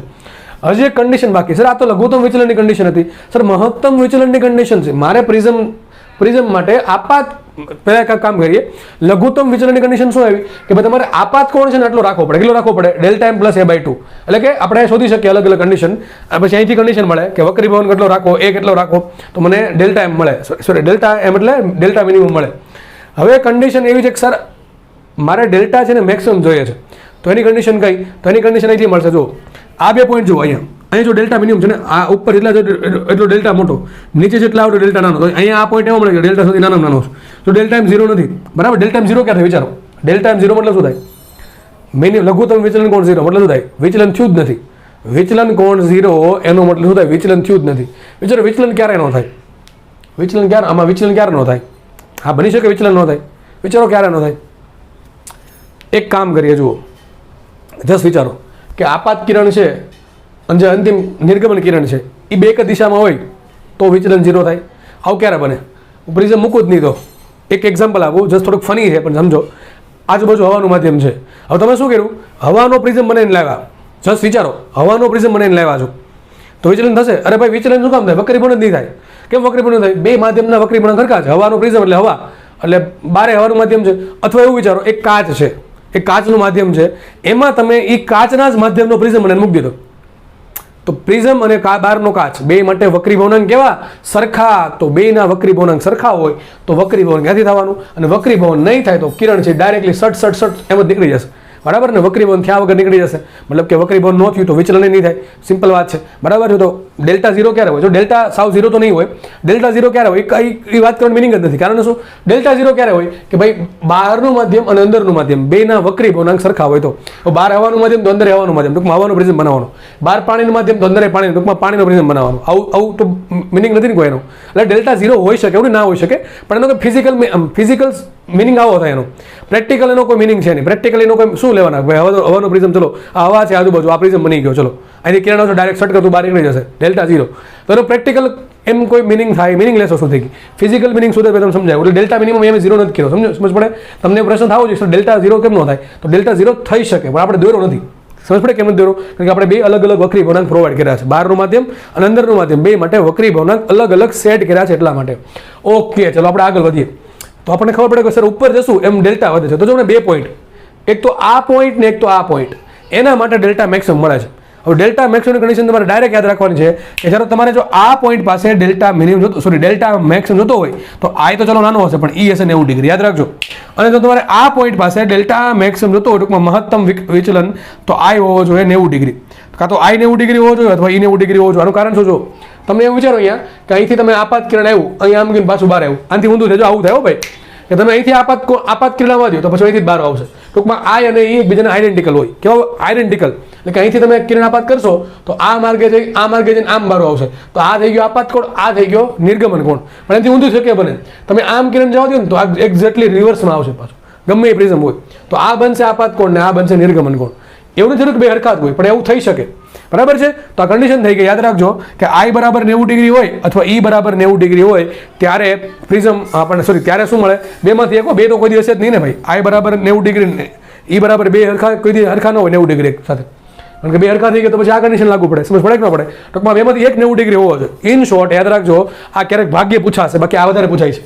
લઘુત્તમ વિચલનની કન્ડિશન વધારે પૂછાય છે, આ ભાગ્ય પૂછાઈ જાય તો તમને આવડી જવું જોઈએ, કારણ કે મેં ભણાવ્યું છે. ઓકે, તો મહત્તમ વિચલનની કન્ડિશન શું હોય? આપાત કોણ અથવા તો નિર્ગમન કોણ બેમાંથી એક 90 ડિગ્રી થવો જોઈએ. કેવો થવો જોઈએ? 90 ડિગ્રી. 90 ડિગ્રી કોઈ કહેવાય કોને? તો જો અહીંયા કંઈક જોર દઉં છું, આ પ્રિઝમ છે, આ થઈ ગયો લંબ, બરાબર છે. 90 ડિગ્રી ખૂણો આમ બને. જો એક કિરણ આમ આવ્યું, અહીંથી આવે છે, વિચારો આ કિરણનું વક્રીભવન થશે એટલે તો આમ સેટ કરું સીધું ન હોય જાય. એક્ઝેક્ટલી આ ખૂણો 90 ડિગ્રીની નજીક હોવો જોઈએ, એક્ઝેક્ટ 90 ડિગ્રી ના હોવો જોઈએ, થોડોક 90 ડિગ્રી થોડોક ઓછો, થોડોક ઓછો થશે તો થોડોક વક્રીભવન હશે. બાકી વિચારો આ પ્રિઝમ છે અને આમ કિરણ આવે છે તો સીધું ન હોય જાય, સીધું, બરાબર છે. પણ થોડોક ખૂણો કેટલો છે? 90 કરતાં ઓછો છે. એ ટેન્સ ટુ 90 ડિગ્રી છે અને આ પણ ટેન્સ ટુ 90 ડિગ્રી છે. આપણે ગણતરીમાં લેવાનું છે 90 ડિગ્રી, બરાબર. જ્યારે આ પ્રમાણે હોય અથવા આ કન્ડિશન થઈ ગઈ, આ કન્ડિશન થઈ ગઈ, આમ હોય, બરાબર છે. બેમાંથી એક કન્ડિશન હોવી જોઈએ. અહીંયા આઈ બરાબર 90 ડિગ્રી છે, અહીંયા ઈ બરાબર 90 ડિગ્રી છે. બેમાંથી એક કન્ડિશન હોવી જોઈએ. હજી કહું છું બેમાંથી એક, બે કોઈ દી હશે જ નહીં સાથે. તો આઈ બરાબર 90 ડિગ્રી હોવો જોઈએ અથવા ઈ બરાબર 90 ડિગ્રી હોય ત્યારે આપણને શું મળે? મહત્તમ વિચલનની કન્ડિશન. તો મેં લીધી છે અહીંયા આઈ બરાબર 90 ડિગ્રી અથવા ઈ બરાબર 90 ડિગ્રી હોય ત્યારે આપણને ડેલ્ટા મેક્સિમમ મળશે, અને જ્યારે આઈ બરાબર ઈ હશે ત્યારે આપણને ડેલ્ટા મિનિમમ મળશે. તો આગળ વાત કરીએ. આઈ બરાબર 90 ડિગ્રી થઈ ગયું, ઈ બરાબર 90 ડિગ્રી થઈ ગયું. એક કામ કરીએ, આપણે કન્ડિશન અહીં એપ્લાય કરીને જોઈએ. ચલો, તો સૂત્ર શું આવશે? n1 sin i બરાબર n2 sin r1. એમાં આઈ કેટલા મૂકશું આપણે? જો આ તો ગમે ને લાગુ પડે, બરાબર છે. તો આઈ કેટલા મૂકશું? 90 ડિગ્રી. તો આપણે જો સૂત્ર લખ્યું છે અહીંયા n1 sin i બરાબર n2 sin r1, બરાબર ને? આ સૂત્ર અહીંયા મૂક્યું છે. n1 sin i = n2 sin r1. એમાં આઈ મૂક્યા 90 ડિગ્રી, તો મૂકવા શું આવશે? n1 sin 90 degree = n2 sin r1. પણ sin 90 ડિગ્રી ને કહેવાય એક, તો સૂત્ર શું બની ગયું? n1 બરાબર n2 sin r1. શું બની ગયું? n1 બરાબર n2 sin r1. હવે જો એક કામ કરો, n2 લાવો છેદવા sin r1 ને કરતા બનાવો તો sin r1 શું આવશે? sin r1 બરાબર આવશે n1 ના છેદમાં n2. n1 ના છેદમાં n2 શું આમ લખાય? આમ પણ લખો બહાર, 1/n2/n1 કહેવાય કે ન કહેવાય ભાઈ? આ પદને શું લખાય? sin r1 બરાબર 1 ના છેદમાં n2/n1. પણ n2/n1 સિમ્પલ કહેવાય n2/1. શું કહેવાય? n2/1. હવે એક થિયરી ભણવાનું બાકી છે ક્રાંતિકોણ વાળી, એમાં આપણે સિમ્પલ આ સાબિત કરી દઈશું કે જ્યારે sin θ = 1/μ અથવા 1/n અથવા 1/n2 આવે ત્યારે θ શું હોય? ક્રાંતિકોણ. આ ક્રાંતિકોણ શું છે? પૂર્ણ આંતરિક પરાવર્તનમાં આવે છે. અત્યારે દિવસ યાદ રાખી લો, બરાબર. જો કે તમારામાંથી મોટા ભાગને ખબર જ હોવી જોઈએ આમ તો કે ક્રાંતિકોણ શું છે. ઓકે, તો તમે આવો આપણે સાબિત કરશું કે sin θc બરાબર 1/n2 હોય. sin θc બરાબર શું? 1/n2/1, બરાબર. n2/1 કયો કે n2/n1 કયો? 1/, બરાબર છે. આ θc ને કહેવાય ક્રાંતિકોણ. તો શું એવું થઈ જાય? એવું છે એ શું આવ્યું? sin r1 બરાબર 1/n2/n1. શું આવ્યું? sin r1 બરાબર 1/n2/n1. પણ 1/n2/n1 શું કહેવાય? sin θc. ટૂંકમાં થીટા સી ક્રાંતિકોણ છે. તો અહીં સાબિત શું થયું? થીટા સી બરાબર R1. તો શું એ લખાય? સાઇન R1 બરાબર 1/n2 બરાબર સાઇન થીટા સી. તો સાબિત થઈ ગયું થીટા સી બરાબર R1. ટૂંકમાં જ્યારે પણ યાદ રાખજો, જ્યારે પણ મહત્તમ વિચલન થશે, મેક્સિમમ ડિફ્લેક્શન થશે, ત્યારે શું થશે? R1 બરાબર થીટા સી હશે. અને આઈ કેટલા હશે? 90 ડિગ્રી હશે. આઈ અથવા ઈ બેમાંથી એક 90 ડિગ્રી હશે અને R1 બરાબર શું છે? થીટા છે. અને જો ઘણા આપણે આ કન્ડિશન શું લીધી? આઈ બરાબર 90 ડિગ્રી. તમે જો ઈ બરાબર 90 ડિગ્રી હશે ને તો R2 બરાબર થીટા સી આવશે. લખી દઉં છું કે ઈ બરાબર 90 ડિગ્રી હશે તો R2 બરાબર થીટા સી આવશે. અહીંયા આપણે આઈ બરાબર 90 ડિગ્રી લીધા છે એટલે R1 થીટા સી આવું. તો યાદ રાખજો, જ્યારે પણ મેક્સિમમ વિચલન થાય ત્યાં શું સાબિત થાય કે ભાઈ બેમાંથી કાં તો આપાત કોણ કાં તો નિર્ગમન કોણ, બેમાંથી એક 90 ડિગ્રી હશે અને બેમાંથી એક વક્રીભવન કોણ, R1 કે R2 બેમાં બે કેવા હશે? કાં થીટા સી જેટલા હશે. કેટલા હશે? થીટા સી જેટલા હશે. બરાબર. ચલો તો આપણે આગળ વધીએ. તો આપણે હમણાં જે મહત્તમ વિચલનની કન્ડિશન જોયેલી એ કન્ડિશનને આગળ વધારીએ. તો આપણે હમણાં લાસ્ટ બોર્ડ પર એવું ભણેલા કે મહત્તમ વિચલન થવા માટે બે કન્ડિશન છે. કાં તો જો આઈ 90 ડિગ્રી હશે તો R1 થીટા છે એટલે ક્રાંતિકોણ જેટલો હશે. મતલબ કે જો આપાત કોણ છે એ 90 ડિગ્રીનો હોય તો જે પહેલો વક્રીભવન કોણ છે એ કેટલો હશે? પ્રિઝમના માધ્યમ માટેના ક્રાંતિકોણ જેટલો હશે. એટલે કે કેટલો હશે? 1/n2 આમ કહી શકો છો, 1/n2 જેટલો હશે. અને તમને એ પણ કીધું જો આઈ બરાબર 90 ડિગ્રી ઈ બરાબર 90 ડિગ્રી લેશો તો તમને R2 થીટા સી મળશે. બરાબર, સીધી વાત છે. હવે એક કામ કરવાનું છે, આમાં એક વધારાનો ક્વેશ્ચન પૂછાય છે કે ભાઈ મહત્તમ વિચલનની કન્ડિશન તો મેળવવાની જ છે, જોડે જોડે એવું પૂછી નાખે કે પ્રિઝમમાં જે કિરણ અંદર ઘૂસ્યું એ બહાર ના નીકળવું જોઈએ. તમને ખબર છે કે માધ્યમમાંથી કિરણ બહાર ક્યારે ના જાય? આને શું કહેવાય? પૂર્ણ આંતરિક પરાવર્તન. ટૂંકમાં તમને એમ કહે છે કે કોઈ પ્રિઝમ પર કિરણ આપાત થયું, આપાત થઈને ક્યાં ગયું? પ્રિઝમના અંદરના ભાગમાં ગયું, વક્રીભવન થઈને અંદરના ભાગમાં જે કિરણ ગયું છે ને એ હવે વક્રીભવન થઈને બહાર ના જવું જોઈએ. ક્યાં આવવું જોઈએ? પ્રિઝમની અંદર રહેવું જોઈએ. એને કહેવાય પૂર્ણ આંતરિક પરાવર્તન. તો ચલો કંઈક આવું થશે કે માનો કે હું ધારી લઉં છું કે ભાઈ પહેલી કન્ડિશન, ચલો કે મહત્તમ વિચલન થાય. બે કન્ડિશન છે આમાં, મહત્તમ વિચલન થવું જોઈએ અને જે કિરણ જે છે એનું પૂર્ણ આંતરિક પરાવર્તન થવું પડે. હજી કહું છું બે કન્ડિશન છે. મહત્તમ વિચલન લખ્યું છે, મહત્તમ વિચલનમાં પૂર્ણ આંતરિક પરાવર્તન થવા માટેની શરત, એની કન્ડિશન શું છે? તો મહત્તમ વિચલન ક્યારે થાય? કે આઈ બરાબર 90 ડિગ્રી હોય તો અથવા ઈ બરાબર 90 ડિગ્રી હોય તો. સિમ્પલ. તો આપણે એક કામ કરીએ, પહેલા આઈ બરાબર 90 ડિગ્રી લઈએ. શું લઈએ? આઈ બરાબર 90 ડિગ્રી. વિચારો, એક તો આ સપાટી લંબ થઈ ગયો, આ સપાટી લંબ થઈ ગયો, આ ઓકે. અહીંથી કિરણ આવે છે, જુઓ આ કિરણ આવ્યો, કેટલો ખૂણો બન્યો? અહીંયા 90 ડિગ્રી બન્યો. અહીંયા કેટલા છે? આઈ બરાબર 90 ડિગ્રી. કેટલા છે અહીંયા? આઈ બરાબર 90 ડિગ્રી છે. ઓકે, બરાબર ને? હવે આ કિરણ અહીંયા આપાત થયું, એક્ઝેક્ટલી 90 ડિગ્રી નહીં હોય, 90 થી થોડોક ઓછો હશે, પણ જસ્ટ આપણે સમજવા માટે 90 ડિગ્રી લઈ લો. 90 ડિગ્રીના ખૂણે આપાત થયું એટલે વક્રીભવન થઈને અંદર જશે. બરાબર, આ કિરણ અંદર આવ્યું, અંદર જઈને પહેલો આપાત કેટલો છે? R1 છે. પણ આપણે ખબર છે કે જો આઈ બરાબર 90 ડિગ્રી હશે તો R1 કેટલો હશે? થીટા સી હશે. ચલો તો R1 કેટલો હશે? R1 હશે આ કેસમાં થીટા સી, R1 હશે આ કેસમાં થીટા સી હશે. ઓકે, ચલો આગળ વધીએ આપણે. હવે આ કિરણ આગળ વધે છે અને આ બિંદુ પર બીજી સપાટીને પાછું આપાત થાય છે. હવે કન્ડિશન શું છે? ત્યાં એનું થવું જોઈએ પૂર્ણ આંતરિક પરાવર્તન. શું થવું જોઈએ? પૂર્ણ આંતરિક પરાવર્તન. હવે તમને યાદ હોવું જોઈએ, એમ તો આપણે બાકી છે, થિયરી ભણાવીશ તમને, છતાં પણ તમને યાદ હશે કે પૂર્ણ આંતરિક પરાવર્તન થવા માટે કન્ડિશન શું છે? કન્ડિશન એ છે કે આપાત કોણ છે એ ક્રાંતિકોણ કરતાં મોટો હોવો જોઈએ. ક્રાંતિકોણ શું છે આપણે ભણશું, અથવા તમને ખબર તો બહુ સારી વાત છે. તો યાદ રાખજો, જ્યારે કોઈ કિરણ કોઈ માધ્યમની અંદર રહેવું હોય તો કન્ડિશન શું છે? જે આપાત કોણ છે એ માધ્યમના ક્રાંતિકોણથી વધારે હોવો જોઈએ.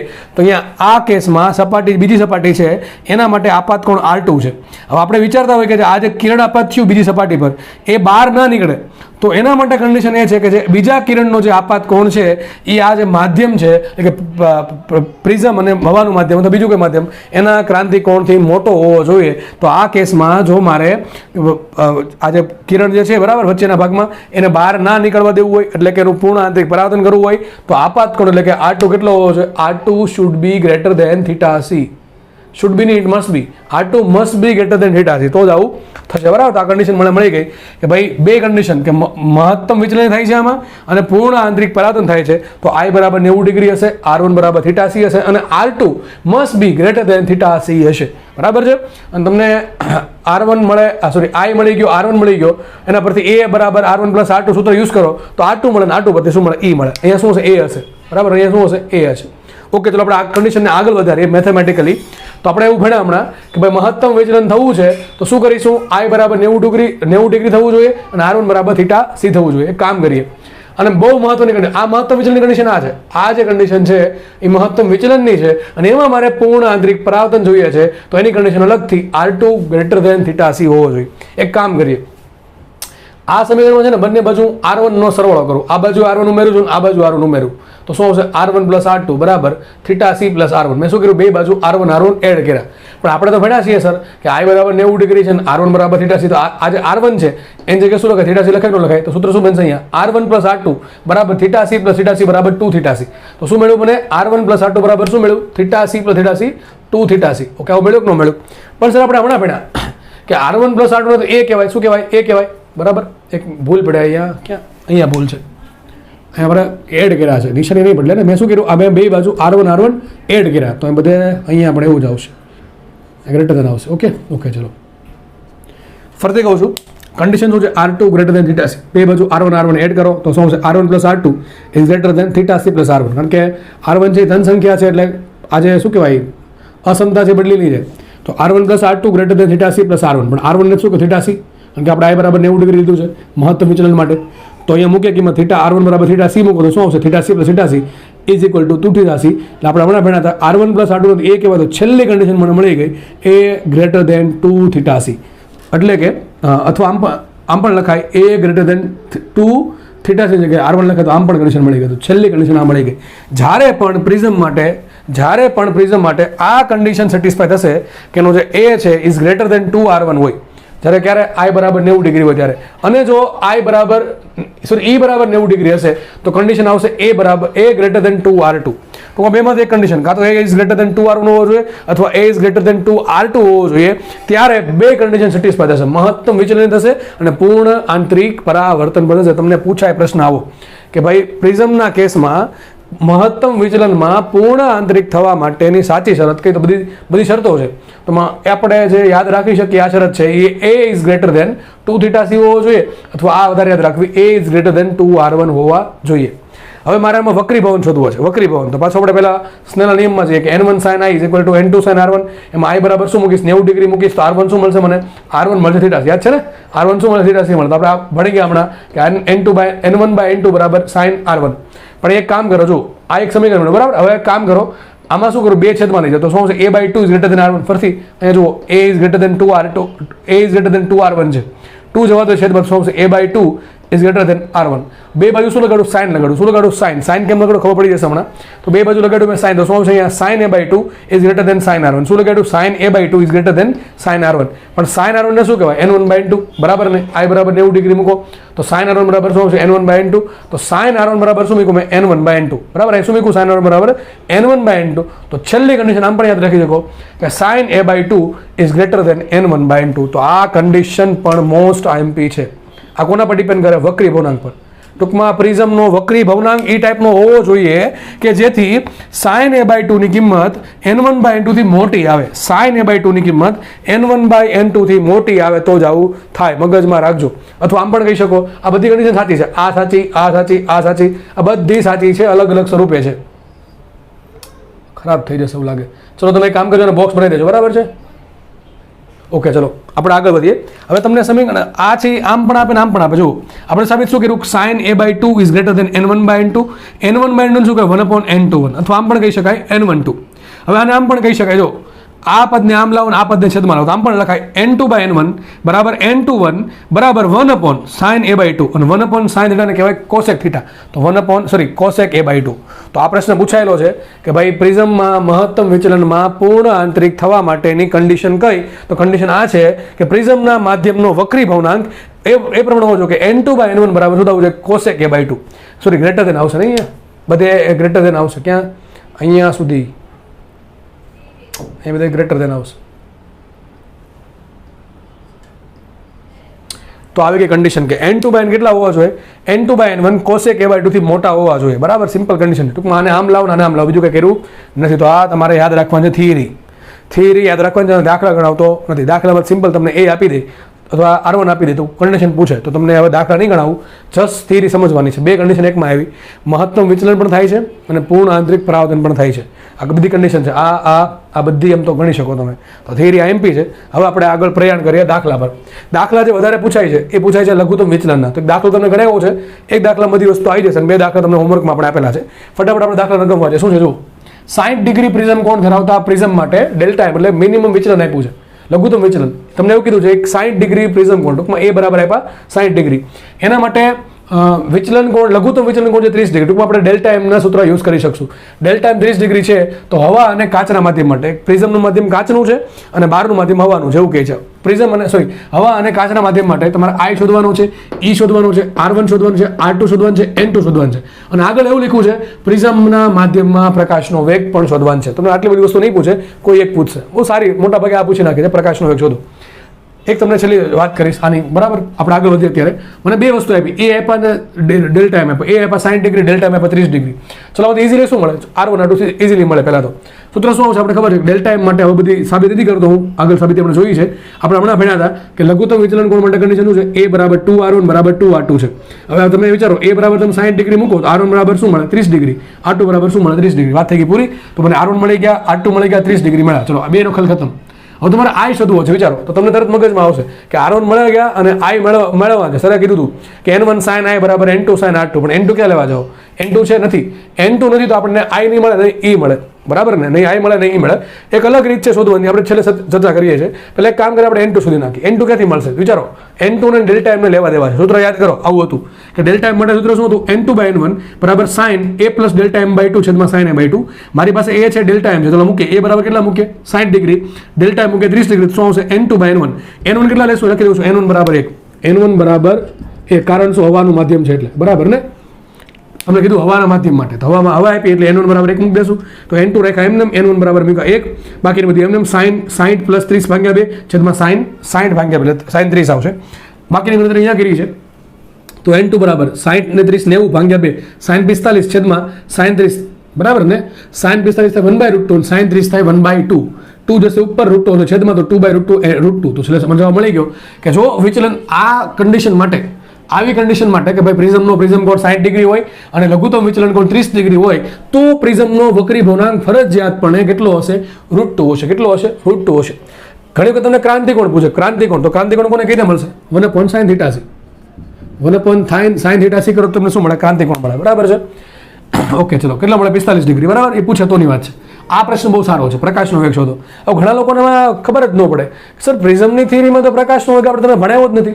અરે ભાઈ, એક વસ્તુ મગજમાં રાખજો, આખા ચેપ્ટરમાં કોઈ પણ માધ્યમમાં પ્રકાશનો વેગ પૂછે તો કૂદકો ક્યાં મારવાનો? વક્રી ભવનાંક યાદ કરો, n proportional to 1/v. આવું ભણાવ્યું છે. N2 by N1 બરાબર V1 by V2. યાદ રાખજો, કોઈ થિયરીમાં તમને પ્રકાશનો વેગ ભણાવું કે ના ભણાવું, દાખલો ગણાવું કે ના ગણાવું, તમને જો એક્ઝામમાં દાખલો પૂછવાનો પ્રકાશના વેગનો તો આ વસ્તુ યુઝ કરવી કે વક્રી ભવનાંકને લેવા દેવા છે પ્રકાશના વેગ હારે, n proportional to 1/v. તો યાદ રાખજો, તમારી પાસે વક્રી ભવન છે, વક્રી ભવનાંક છે, તો ડેફિનેટલી પ્રકાશનો વેગ મળશે, બરાબર છે? તો હવે આ થિયરી ટૂંકમાં એનું જ છે. હવે આ ક્વેશ્ચન છે ને કોઈ પણ જગ્યાએ એડ કરી શકે. જ્યાં વક્રી ભવનાંક પૂછ્યો છે અને આ પ્રશ્ન પૂછડ્યા તરીકે તમને એડ કરી શકે, તમને મગજમાં રાખવાનું છે. તો મારી પાસે વક્રી ભવનાંક છે તો ડેફિનેટલી પ્રકાશનો વેગ મળશે. ચલો કયું સૂત્ર આપણે વાપરીએ? તો પ્રકાશના વેગ માટે આપણે કન્ડિશન છે n proportional to 1/v. કયું સૂત્ર છે? n proportional to 1/v. તો મૂકું અહીંયા કિંમત મેં N1 by N2 બરાબર V2 by V1, બરાબર ને? ઊંધું થશે. N1 by N2 બરાબર V2 by V1. ચલો N1 શું છે? હવાનું માધ્યમ છે, તો લખું N1 બરાબર 1. N2 શું છે? √2 છે. કેટલા છે? N2 √2. ચલો V2 શું છે? શોધવાનું છે. V2 શું છે? પ્રિઝમના માધ્યમમાં વેગ. અને V1 શું છે? હવાના માધ્યમમાં વેગ. હવે સીધી વાત છે, હવાના માધ્યમમાં વેગ કેટલો હોય? V1 બરાબર c. સીધી વાત છે. એક માધ્યમ હવાનું છે અને પ્રકાશનો વેગ કેટલો છે? c જેટલો હશે. તો એક કામ કરીએ, આમાં શું મૂકીએ? N1 બરાબર મૂકીએ 1, V1 બરાબર મૂકીએ પ્રકાશનો વેગ c, હવામાં છે એટલે N2 બરાબર મૂકીએ √2, તો V2 મળે કે ના મળે? બધી કિંમત મૂકીએ અહીંયા. 1/N2 is equal two V2 by c. તો V2 ને કરતા બનાવો તો શું આવશે અહીંયા? c by V2. શું આવશે? V2 બરાબર c by N2. c મૂકા એટલે 3 × 10⁸ અને N2 મૂકા √2. આટલું કરશો એટલે તમારો જવાબ આવી જશે મીટર પર સેકન્ડમાં, બરાબર? સાથે કરી નાખો 3/√2, લગભગ 3/1.41, એટલે લગભગ 2 થી થોડું વધારે આવશે કંઈક સમથિંગ. ઓકે, ચલો આગળ વધીએ. હજી એમાં 2 વસ્તુ બાકી છે, I અને E. હવે બે રીત છે. તમારી પાસે R1 છે અને વક્રી ભવનાંક છે N2 છે ને, એટલે મળી જશે. તો ડેલ્ટા એમ હોવાથી આપણને ખબર છે I બરાબર E હોય તો કાં તો I શોધી નાખો કાં તો E શોધી નાખો. જવાબ બેના સરખા જ આવશે, તમે ટ્રાય કરી લેવી. તો શું મૂક્યા n1 sin i બરાબર n2 sin r1. n1 કેટલા મૂક્યા? એક sin i શોધવાનું છે, મૂકી એમ રાખો ઇઝ ઇક્વલ ટુ n2 શું આવશે √2 બરાબર ને, n2 શું આવશે √2 અને sin r1 શું આવશે 30 ડિગ્રી. ઓકે, તો આપણે sin i ને કરતા બનાવો તો sin 30 શું થાય 1/2 √2 into 1/2 1/√2 i બરાબર આવશે 45 ડિગ્રી અથવા e બરાબર પણ કેટલા આવશે 45 ડિગ્રી જ આવશે. ઓકે, i બરાબર e બરાબર 45 ડિગ્રી. અથવા એક બીજી રીતે યાદ કરો, મિનિમમ વિચલનમાં તમને એક સૂત્ર આપ્યું હતું i નું, યાદ કરો સૂત્ર આવું હતું i બરાબર ડેલ્ટા m પ્લસ a/2. યાદ છે ને સૂત્ર કંઈક આવું હતું, ડેલ્ટા m બરાબર શું હતું? ડેલ્ટા m બરાબર 2i માઇનસ a. તો આ સૂત્ર તમે વાપરી શકો ડાયરેક્ટલી, બરાબર. તમારે આ રીત ના કરવી હોય, વક્રી પૂર્ણાંક ના શોધવું હોય અને મારે એક જ સ્ટેપમાં વિચારો ખાલી a અને ડેલ્ટા m પરથી મારે i શોધો તો મળી જાય. ઘણા શું કરે ખબર છે, બુદ્ધિ દોડાવે નહીં, પેલા એ શું શોધશે r1 શોધે, પછી આ પ્રમાણે વક્રી પૂર્ણાંક શોધે અને પછી આ એક કૂદકો મારે, પછી છે i શોધે. અરે ભાઈ એક સૂત્ર હજી એક છે, આ સૂત્ર ડેલ્ટા m અને a આપે તો ડાયરેક્ટલી i અથવા e બેમાંથી એક કોઈ પણ મળી જાય. i પણ મળી જાય ને e પણ મળી જાય, યાદ રાખજો. સમજાય કે ન સમજાય? તો ડાયરેક્ટલી આ શોર્ટકટ છે, યાદ રાખવી. પણ ક્યારે વપરાય? લઘુત્તમ વિચલન હોય તો ને તો જ, બાકી નહીં. તો i બરાબર શું આવે delta m plus a/2. Delta m મૂકો 30 ડિગ્રી, એ મૂકો 60 ડિગ્રી, 30 ને 60 90 ભાગ્યા 45 ડિગ્રી. તો તમારો જવાબ આવી ગયો. બધી જ વસ્તુ આપણે સોલ્વ કરી નાખી છે. ખાસ એક મારે આ વસ્તુ કહેવાનું યાદ રાખજો, વક્રી વેગ પૂછે તો કોનો સહારો લેવાનો? વક્રી પૂર્ણાંકનો. કોઈ પણ દાખલામાં ઘણી વખત તમને લેન્સના દાખલામાં પૂછે, લેન્સના દાખલા આપણે જોશું ત્યારે તમને લેન્સના માધ્યમમાં વેગ પૂછે. લેન્સના માધ્યમમાં વેગનું કોઈ સૂત્ર સ્પેશિયલ નથી, પણ આટલી ખબર હોય કે ભાઈ લેન્સનો વક્રી પૂર્ણાંક મળી જાય તો લેન્સના માધ્યમમાં વેગ પણ મળી જાય. એટલે ત્યારે પણ વેગની વાત પૂછે ત્યારે સહારો લેવાનો વક્રી પૂર્ણાંકનો. ઓકે, બીજા બે ક્વેશ્ચન તમારા માટે હોમવર્કમાં છે. પહેલો ક્વેશ્ચન રકમ વાંચી લઉં. 10 ડિગ્રીના પ્રિઝમ કોણ? વિચારો, પ્રિઝમ કોણ એ આપ્યો 10 ડિગ્રી, કેટલો નાનો કહેવાય કે ન કહેવાય? પ્રિઝમ કોણ કહેવાય નાનો. ચલો આગળ વધીએ. 10 ડિગ્રીના પ્રિઝમ કોણ માટે વિચલન 4 ડિગ્રી છે.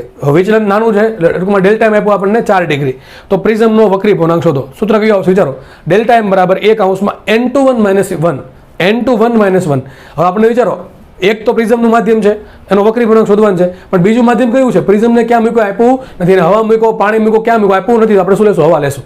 સૂત્ર આવી જશે ડેલ્ટા એમ બરાબર n-1. એ કેટલા મૂકો? 10 ડિગ્રી. n કેટલા? સોરી, ડેલ્ટા એમ કેટલા મૂકો? 4 ડિગ્રી. બાકીની ગણતરી કરીને n નો આન્સર કોમેન્ટમાં લખી નાખો. ચલો આગળ વધીએ. બીજો ક્વેશ્ચન સોલ્વ કરીએ. 1.5 ડિગ્રી વક્રી ભવનાંકના પ્રિઝમને 1.33 ના પાણીમાં મૂકવામાં આવે છે. શું કીધું? 1.5 વક્રી ભવનાંકનો પ્રિઝમ છે, એને 1.33 વક્રી ભવનાંક વાળા પાણીમાં મૂકેલો છે. તો તમારે શોધવાનું છે ડેલ્ટા એમ. શું શોધવાનું છે? ડેલ્ટા એમ શોધવાનું છે. શું શોધવાનું છે? Delta M. તો ડેલ્ટા એમ માટે તમારે શું શોધવાનું છે? i શોધવાનો છે, r1 શોધવાનું છે, r2 શોધવાનું છે, e શોધવાનું છે અને ડેલ્ટા એમ શોધવાનો છે. અને પ્રિઝમ સમબાજુ લેવો. ટૂંકમાં a બરાબર શું? 60 ડિગ્રી. ટૂંકમાં a બરાબર 60 ડિગ્રી છે. પ્રિઝમનો વક્રી ભવનાંક 1.5 છે, પાણીનો વક્રી ભવનાંક 1.33 છે. તો આ તમારે બધું શોધવાનું છે. i કેટલા છે, r1 કેટલા, r2 કેટલા, e કેટલા, ડેલ્ટા એમ કેટલા, બધું મળી જશે. બરાબર. પેલા ડેલ્ટા એમનું સૂત્ર શું આવશે? n2/n1 બરાબર sin a plus delta m/2 છેદમાં sin a/2. એના પછી ડેલ્ટા મળી જશે. આમાં તમારે લોક ટેબલનો કદાચ સાઇનના કોષ્ટકનો યુઝ કરવો પડે તો કરી નાખજો. બરાબર છે. દાખલો તમને સમજણ પડે એટલે આપણે પૂછો તમને. આમાં કદાચ હજી કહું છું યુઝ કરવો પડે સાઇનના ટેબલનો તો યુઝ કરજો. બરાબર. ઓકે, ચલો. અને ડેલ્ટા મેક્સિમમ ફાવશે કે નહીં ફાવે તમે જાતે વિચારી લો કે મારે ડેલ્ટા મેક્સિમમની કન્ડિશન શું હોય. તો i બરાબર શું આવે? 90 ડિગ્રી. i બરાબર 90 ડિગ્રી મળે તો r1 મળે કે ન મળે? ચલો મળે. એના પરથી r2 મળશે કે નહીં મળે? ચલો એક કામ કરી નાખું, બીજો દાખલો એડ કરી દઉં છું કે ડેલ્ટા મેક્સિમમ માટે આ બધી વસ્તુ શોધવાની છે. શું શોધવાનું છે? i કેટલા? સોરી, i તો 90 ડિગ્રી તો આપી દઉં. ચલો i બરાબર 90 ડિગ્રી. તો r1 કેટલા, r2 કેટલા, બરાબર છે, e કેટલા અને ડેલ્ટા મેક્સિમમ મળી જશે ને. ડેલ્ટા મેક્સિમમ એટલે એ પણ તમારે શોધવાના છે. તમને હિન્ટ આપી દઉં છું. r1 કેટલા આવશે? θc. યાદ છે ને? r1 θc આવશે. r2 તમને કઈ રીતે મળશે? તો a પ્લસ ડેલ્ટા એ બરાબર શું લખાય? r1 plus r2. એ બરાબર શું લખાય? r1 plus r2. તમને i બરાબર 90 ડિગ્રી મૂકો અને 1.5 અને 1.33 ટૂંકમાં આ મૂકો. n1 sin i બરાબર n2 sin r1. n1 મૂકો કેટલા? 1.33. i કેટલા મૂકો? 90 degree is equal to n2 મૂકશો 1.5 અને sin r1 કેટલા મૂકશો? r1 શોધવાનું છે. r1 મળશે કે નહીં મળે? આમાં તમારે સાઇન કોષ્ટકનો યુઝ કરવો પડશે. તો r1 મળી ગયા. હવે સૂત્ર બીજું કયું છે? a બરાબર r1 પ્લસ r2. તમારી પાસે r1 છે, a છે, એ કેટલા? 60 ડિગ્રી છે ને. પ્રિઝમ સમબાજુ છે એટલે 60 ડિગ્રી. તો r2 મળી ગયા. r2 મળી ગયા પછી શું કરશો? તમે પાછું સૂત્ર મૂકશો n2 sin r2 is equal two n1 sin e. એના પરથી e મળી જશે. બરાબર છે. અને આનું એક સૂત્ર તમે યાદ હોય તો એક સૂત્ર હતું ડેલ્ટાનું. ડેલ્ટા બરાબર કોઈ પણ કેસમાં a plus e minus a. બરાબર. આનો યુઝ કરીને તમને ડેલ્ટા મેક્સિમમ મળશે. તમારે એક દાખલા 2 દાખલા ગણવાના છે. 2 દાખલા ફરજિયાત ગણવાના છે. બરાબર છે. 2 દાખલા આવડી ગયા. આમાં એક દાખલો તો બહુ સિમ્પલ તો મેં કહી દીધો છે. આમાં 2 દાખલા ગણવાના છે અને આ 2 દાખલા આવડી ગયા તો પ્રિઝમની થિયરી આવડી ગઈ. ખાસ આ વસ્તુ યાદ રાખજો. આ પરિણામ ક્યારે પૂછે છે? જીમાં ખાસ. બરાબર છે. તો આમાં માર્ક્સ જાય નહીં. એટલે મારી મહેનત વેડફા ના જાય. બરાબર. તો અહીંયા આપણે રાખીએ છીએ. ધન્યવાદ. જય હિન્દ. ઓકે.